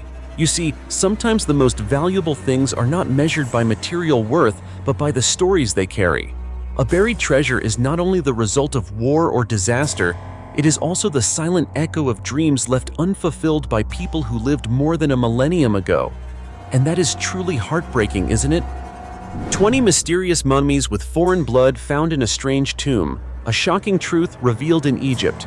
Hey, have you ever wondered whether all the mummies discovered in Egypt truly belonged to ancient Egyptians? Or could it be that beneath the scorching sands and thousand-year-old ruins, there are forgotten stories of people who did not originate from this land, yet came to rest here forever? Recently, in the region of Aswan, a place famous for its ancient relics, scientists uncovered a large tomb labeled AGH-032. At first glance, it might seem like just another burial site among hundreds already excavated. But what you may not realize is that the deeper they dug, the clearer it became that what lay beneath was far from ordinary. Inside the tomb were 20 mummies. But here's the strange part. These individuals did not appear to be native Egyptians. The story begins with the tomb itself, a structure built in a Greco-Roman period style which had been looted centuries ago. The upper section was constructed from sandstone and mud bricks, while the lower chambers were carved deep into the bedrock, creating a structure that was both solid and mysterious. Just hearing about it is enough to send chills down your spine, right? But that's only the outer layer. Inside, archaeologists found bodies that had been mummified using traditional Egyptian techniques. However, if you look closely, something feels off. These mummies were not prepared with the elaborate care reserved for the elite. Instead, the process seemed relatively simple, even somewhat crude. The coffins were not finely carved masterpieces, but were mostly made from clay and sandstone. And the masks? Not gold or precious stones, but rather layers of ancient cartonnage, crafted from linen and papyrus, then painted. Doesn't that strike you as odd? Why were they mummified according to Egyptian rituals, yet not treated like true Egyptians? This question has left scientists puzzled. And that's not all.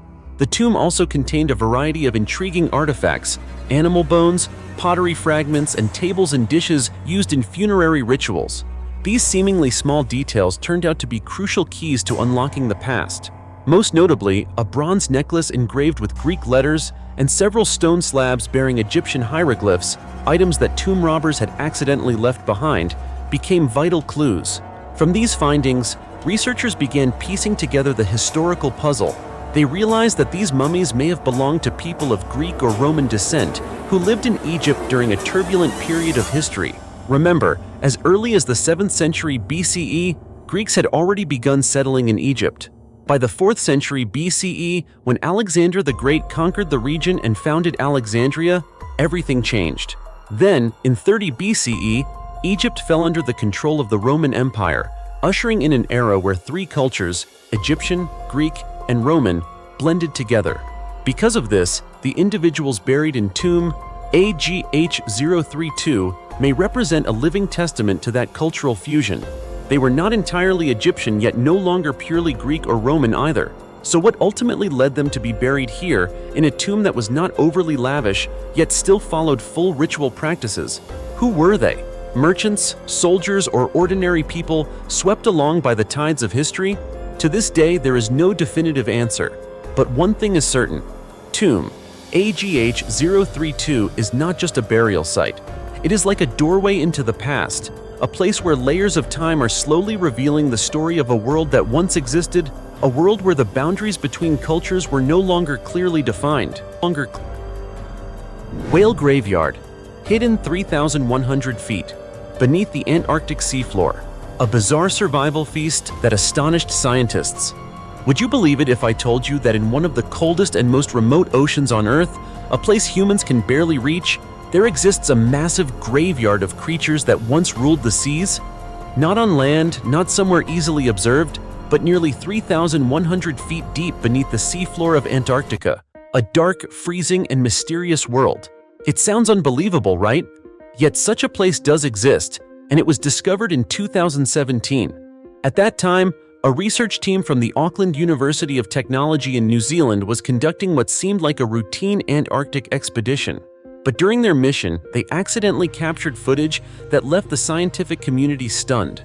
Through high-resolution cameras, they observed numerous whale skeletons scattered across the seafloor, forming what could only be described as a true graveyard. What makes this discovery even more remarkable is its location, the farthest from the equator ever recorded for such a site. Led by Professor Catherine Bolstad, the team quickly recognized the importance of their find. They carefully analyzed every frame, every detail, and later published their results in the scientific journal Polar Biology. But here's the surprising part. It wasn't just the number of whale remains that amazed them, but the species itself. The whales found here were Antarctic minke whale. Typically, whale fall sites like this are found in the North Pacific Ocean, such as off the coasts of California or Japan. But near polar regions like Antarctica? That's incredibly rare, almost like finding a needle in a haystack. Statistics suggest that less than 5% of known whale fall sites have been discovered in such cold environments. So finding a natural whale graveyard here was truly a major shock to researchers. But the story doesn't end there. Upon closer examination, scientists noticed the impressive size of the skeletons. The skulls alone measured up to about 6.6 feet in length, while a fully grown Antarctic minke whale can reach lengths of up to 35 feet. These numbers not only inspire awe, but also help illustrate the immense scale of this underwater graveyard. This raises an important question. What exactly is happening around these whale remains? According to experts, when a whale dies and sinks to the ocean floor, it doesn't simply disappear. Instead, it becomes the center of an ecological feast that unfolds over multiple stages. There are 4 main stages of decomposition, and in the case of these whale remains, they appear to be in the final phase of the second stage. At this point, most of the soft tissue has already been consumed by larger scavengers such as fish and crustaceans. However, small amounts of tissue still cling to the bones. enough to attract smaller organisms that continue the cleanup process. It may sound a bit eerie, but in reality, this is a crucial part of the deep-sea ecosystem. You see, even in death, whales continue to sustain countless other forms of life. From large scavengers to microscopic organisms, many species depend on this rare source of nutrients. This is what transforms a whale graveyard into a miniature ecosystem, a place where life continues in its own unique way. Although the study of whale falls is not new, regions like Antarctica remain extremely remote and difficult to access, limiting our understanding. That's why this discovery is not just about finding dead whales. It opens a new door for scientists to explore natural decomposition processes and the strange life forms that depend on them. So think about it beneath those icy waters. How many more graveyards like this remain undiscovered? How many secrets of the ocean are still lying in silence, waiting to be revealed? Share your thoughts in the comments below. Let's explore these mysteries together. 3,000-year-old Maya city, hidden in the jungles of Guatemala. Hidden for thousands of years beneath the dense canopies of Central America's jungles, the Maya civilization once seemed to have faded into the past, leaving behind only scattered ruins. But in late May 2025, a groundbreaking archaeological discovery stunned the world and led scientists to declare, history may need to be rewritten. In Guatemala, once the heart of ancient Maya culture, archaeologists uncovered a vast and mysterious complex featuring pyramids, sophisticated canal systems, and previously unknown ceremonial centers. This is not just a collection of ruins, it is a complete urban triangle, identified across 3 sites: Los Abuelos, Petnal, and Cambrayal. What makes this discovery extraordinary is not only the massive scale of the structures, but also the fact that they appear to have been connected through a carefully planned urban layout dating back thousands of years. According to Guatemala's Ministry of Culture and Sports, these remains belong to a Maya civilization that existed nearly 3,000 years ago. This discovery could provide crucial evidence of the complex development of the Maya, a civilization long regarded as one of humanity's greatest wonders. The newly discovered area lies about 13 miles from the ancient Maya center of Uaxactun. At this site, Los Abuelos, meaning grandparents in Spanish, stands out as a sacred ceremonial hub filled with temples and stone sculptures. 2 human-like stone statues found here suggest a deeply spiritual and refined religious culture. Luis Rodrigo Carrillo, Vice Minister of Culture and Sports, stated that Los Abuelos may have been one of the most important ceremonial centers in the region, offering key insights into the social organization and beliefs of early Maya society. To the east of Los Abuelos lies Petnal, home to a pyramid rising about 108 feet tall, comparable to major structures at Tikal. What makes Petnal particularly remarkable is the discovery of 2 rooms inside the pyramid, decorated with murals rich in symbolic imagery. Archaeologists are currently working to decode these symbols, hoping they will reveal more about Maya religion, art, and philosophy. Not far away, about 3 miles from Los Abuelos, Cambrayal offers another surprise: a canal system located within a palace complex. This finding has astonished scientists, as it suggests that the Maya possessed far more advanced hydraulic engineering and urban planning skills than previously believed. Researchers think these canals may have served not only irrigation purposes, but also symbolic or ritual functions. Together, these 3 sites form an urban triangle that has never been documented in any ancient records. The deliberate spatial arrangement of Los Abuelos, Petnal, and Cambrayal indicates that this was not a group of scattered settlements, but a well-structured urban complex, clear evidence that the Maya were capable of large-scale social organization and architecture much earlier than once thought. Interestingly, this discovery was not the result of chance, but of a large-scale collaborative project between Guatemalan and Slovak archaeologists, supported by Comenius University Bratislava. Using advanced LiDAR laser mapping technology, researchers were able to see through the dense jungle canopy and detect hidden structures beneath the surface, ushering in a new era of Maya research.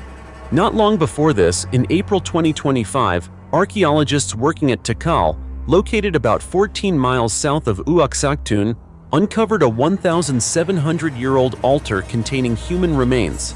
Surprisingly, the altar displayed a distinct artistic style believed to be linked to Teotihuacan civilization, a culture located hundreds of miles away. This cultural overlap proves that the Maya were not isolated, but maintained complex connections with other major civilizations across Mesoamerica. For a long time, the Maya have been known for their extraordinary achievements in mathematics, astronomy, architecture, and writing. However, recent discoveries suggest that our understanding of this civilization is still incomplete. With every newly uncovered complex, every statue, and every ancient glyph, we move closer to understanding the spiritual, social, and technological world of a culture that once flourished in the jungles of Central America, and then mysteriously declined. This newly discovered urban triangle, with its towering pyramids, intricate canal systems, and symbolic ceremonial centers, is not only a turning point in Maya archaeology, but also a powerful testament to the brilliance and ingenuity of an ancient people. As layers of earth are gradually uncovered, Maya history is no longer just faint lines in old texts. It is coming back to life in a vivid, powerful, and deeply captivating way right here in the 21st century. The mysterious Temple of Aliens. Imagine standing before a massive mountain of solid rock, and instead of building brick by brick from the ground up, ancient people carved downward from the top, transforming the entire mountain into a complete temple. It sounds unbelievable, right? Yet this is the true story of Kailasa Temple, one of the most astonishing structures that continues to spark debate among scientists to this day. The temple is located in Maharashtra, India, within the famous Ellora Caves complex, which includes 34 ancient temples and monasteries. Among them, Kailasa, the 16th structure, stands out in a completely unique way. Not because it is the largest, but because of how it was created, defying nearly every conventional rule of construction. Kailasa Temple was carved directly from a single massive rock on a mountainside, reaching a height of over 105 feet. What's even more remarkable is that the rock surface slopes downward from back to front, yet the entire structure maintains almost perfect proportions. Archaeologists believe the entire temple was sculpted from a single monolithic block, meaning no separate pieces were assembled, unlike most other structures. According to local legend, the story began with a king who fell gravely ill. His queen prayed to Shiva for his recovery and vowed that if he were healed, she would build a temple in his honor and fast until it was completed. Sounds intense already, right? But what happened next is even more astonishing. An architect named Kailasa stepped forward and promised to complete the temple in just 1 week. It may sound like a fairy tale, but his method is what truly amazes people. Instead of building upward, he began carving from the top of the mountain downward. With each precise cut, the massive rock was gradually transformed into a fully realized architectural masterpiece filled with intricate details. As you step inside, you encounter a vast space with a horseshoe-shaped courtyard measuring about 269 by 151 feet. At the entrance stands a towering gopuram, flanked by rows of columns approximately 98 feet tall, intricately carved with figures of deities. At the center lies the shrine of Shiva, featuring a massive stone linga with a statue of Nandi positioned in front. And that's not all. The surrounding walls depict mythological stories, including scenes from the Ramayana, all carved directly into stone. On the left side of the entrance are deities associated with Shiva, while the right side features those connected to Vishnu. This arrangement is not random. It reflects the deep spiritual philosophy of ancient India. But the detail that truly puzzles scientists lies in the numbers. To create this structure, ancient builders had to remove approximately 400,000 tons of rock. If done entirely by hand, it would have taken at least 20 years of continuous labor, working 12 hours a day, removing about 5 tons of stone every hour. Just think about it. With the primitive tools available at the time, does that seem realistically possible? Probably not, right? That's exactly why some have proposed a bold theory. Could Kailasa Temple be the result of technology far beyond its time, or even the work of extraterrestrials? It may sound like science fiction, but standing before this structure, it's hard not to wonder. Still, most archaeologists lean toward the explanation that the temple was constructed during the reign of Krishna I of the Rashtrakuta dynasty in the 8th century, with additional details completed over time. Another fascinating detail: in 1682, the Mughal Emperor Aurangzeb reportedly ordered the temple to be destroyed. Thousands of workers labored for 3 years, yet the result was minimal. Only a few statues were damaged, while the structure itself remained almost entirely intact. In the end, he was forced to abandon the effort. To this day, many Hindus believe the temple is protected by the gods. Meanwhile, scientists continue searching for answers to the mysteries surrounding it. One thing is certain: Kailasa Temple is not just an architectural achievement, it is a testament to the intelligence, faith, and extraordinary creativity of ancient humanity. So what do you think? Is this truly a human masterpiece, or a mystery we still don't fully understand? And if you had the chance, would you want to visit and witness the beauty and mystery of this incredible temple for yourself? 3,000-year-old golden treasure and the remains of a couple buried together in an Armenian tomb. You know, beneath layers of earth worn down by thousands of years, there may be stories waiting to be told. And sometimes, all it takes is a single strike of an archaeologist's shovel to awaken an ancient secret.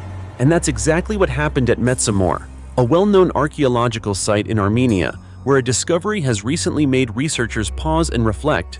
During the excavation of an ancient cemetery, scientists uncovered a remarkable tomb, one that was almost perfectly intact, a rare case untouched by grave robbers for millennia. And when they opened it, what appeared was not only gold and jewelry, but also a mysterious story about two people who seemed to have died at the same time. Inside the tomb were numerous valuable artifacts, shimmering gold pendants, and more than 100 beads made of amber and carnelian, all dating back to the late Bronze Age, around 1300 to 1200 BCE. These items not only reflect wealth, but also demonstrate the remarkable craftsmanship of ancient people. According to researchers, they were once part of 3 intricately crafted necklaces, possibly carrying ritual or social significance. But what drew the most attention was not the treasure. It was the 2 skeletons lying side by side. A man and a woman, seemingly buried together at the same time, in the same enclosed underground space. There were no signs that the tomb had ever been reopened, leading scientists to believe they died simultaneously. Professor Krzysztof Jakubiak from the University of Warsaw stated that the cause of their deaths remains a mystery. There are no clear signs of violence, no evidence of disease, only the silence of history. The 2 individuals were placed in a stone-lined chamber, like a burial pit carved deep into the ground. They lay there, as if resting in each other's embrace for thousands of years. Looking closer, you'll find small yet fascinating details. One of them wore a bronze bracelet, while the other had a ring made from tin wire. These seemingly simple objects help archaeologists piece together aspects of their lives and identities. Nearby, researchers also found a wooden burial bed, a porcelain vessel, and around a dozen ceramic jars, items likely used in funerary rituals to accompany the dead into the afterlife. Notably, one of the vessels may not have been locally made, but instead imported from regions near Syria or Mesopotamia. This suggests that Metsamor was not isolated, but engaged in trade and connections with other major civilizations. To date, archaeologists have uncovered around 100 tombs in this cemetery. However, most had already been looted long before excavations began in 1965. That's why this treasure-filled tomb stands out as one of the few intact doorways into the past. Unfortunately, although ancient Armenians were likely not illiterate, they left behind no written records. No books, no texts, no narratives, only ruins and artifacts remain. That is why discoveries like this are so valuable. They help scientists piece together fragments of history, one clue at a time. As for Metsamor itself, it was once a large settlement that flourished between the 4th and 2nd millennia BCE. The site features strong defensive walls, massive stone fortifications still standing today, and temple complexes surrounding a central fortress, indicating it was once a major political and religious center. So in a place that was once so thriving, who were these 2 individuals? Were they nobles or simply ordinary people granted the rare honor of being buried with such wealth? What caused them to die at the same time? And why were they buried with so many valuable possessions? No one has definitive answers, but perhaps that is what makes this story so compelling. Because sometimes the most fascinating part of archaeology is not finding answers, but the journey of searching for the questions that remain unfinished. You see, human history stretches back thousands of years. Throughout that time, countless civilizations have risen and fallen, and the traces they left behind continue to remain mysterious, inspiring scientists to search for answers. So, what do you think about today's topic? Share your thoughts in the comments below, And don't forget to give the Ancient History channel a like and subscribe so you won't miss any more fascinating discoveries. For now, goodbye and see you next time.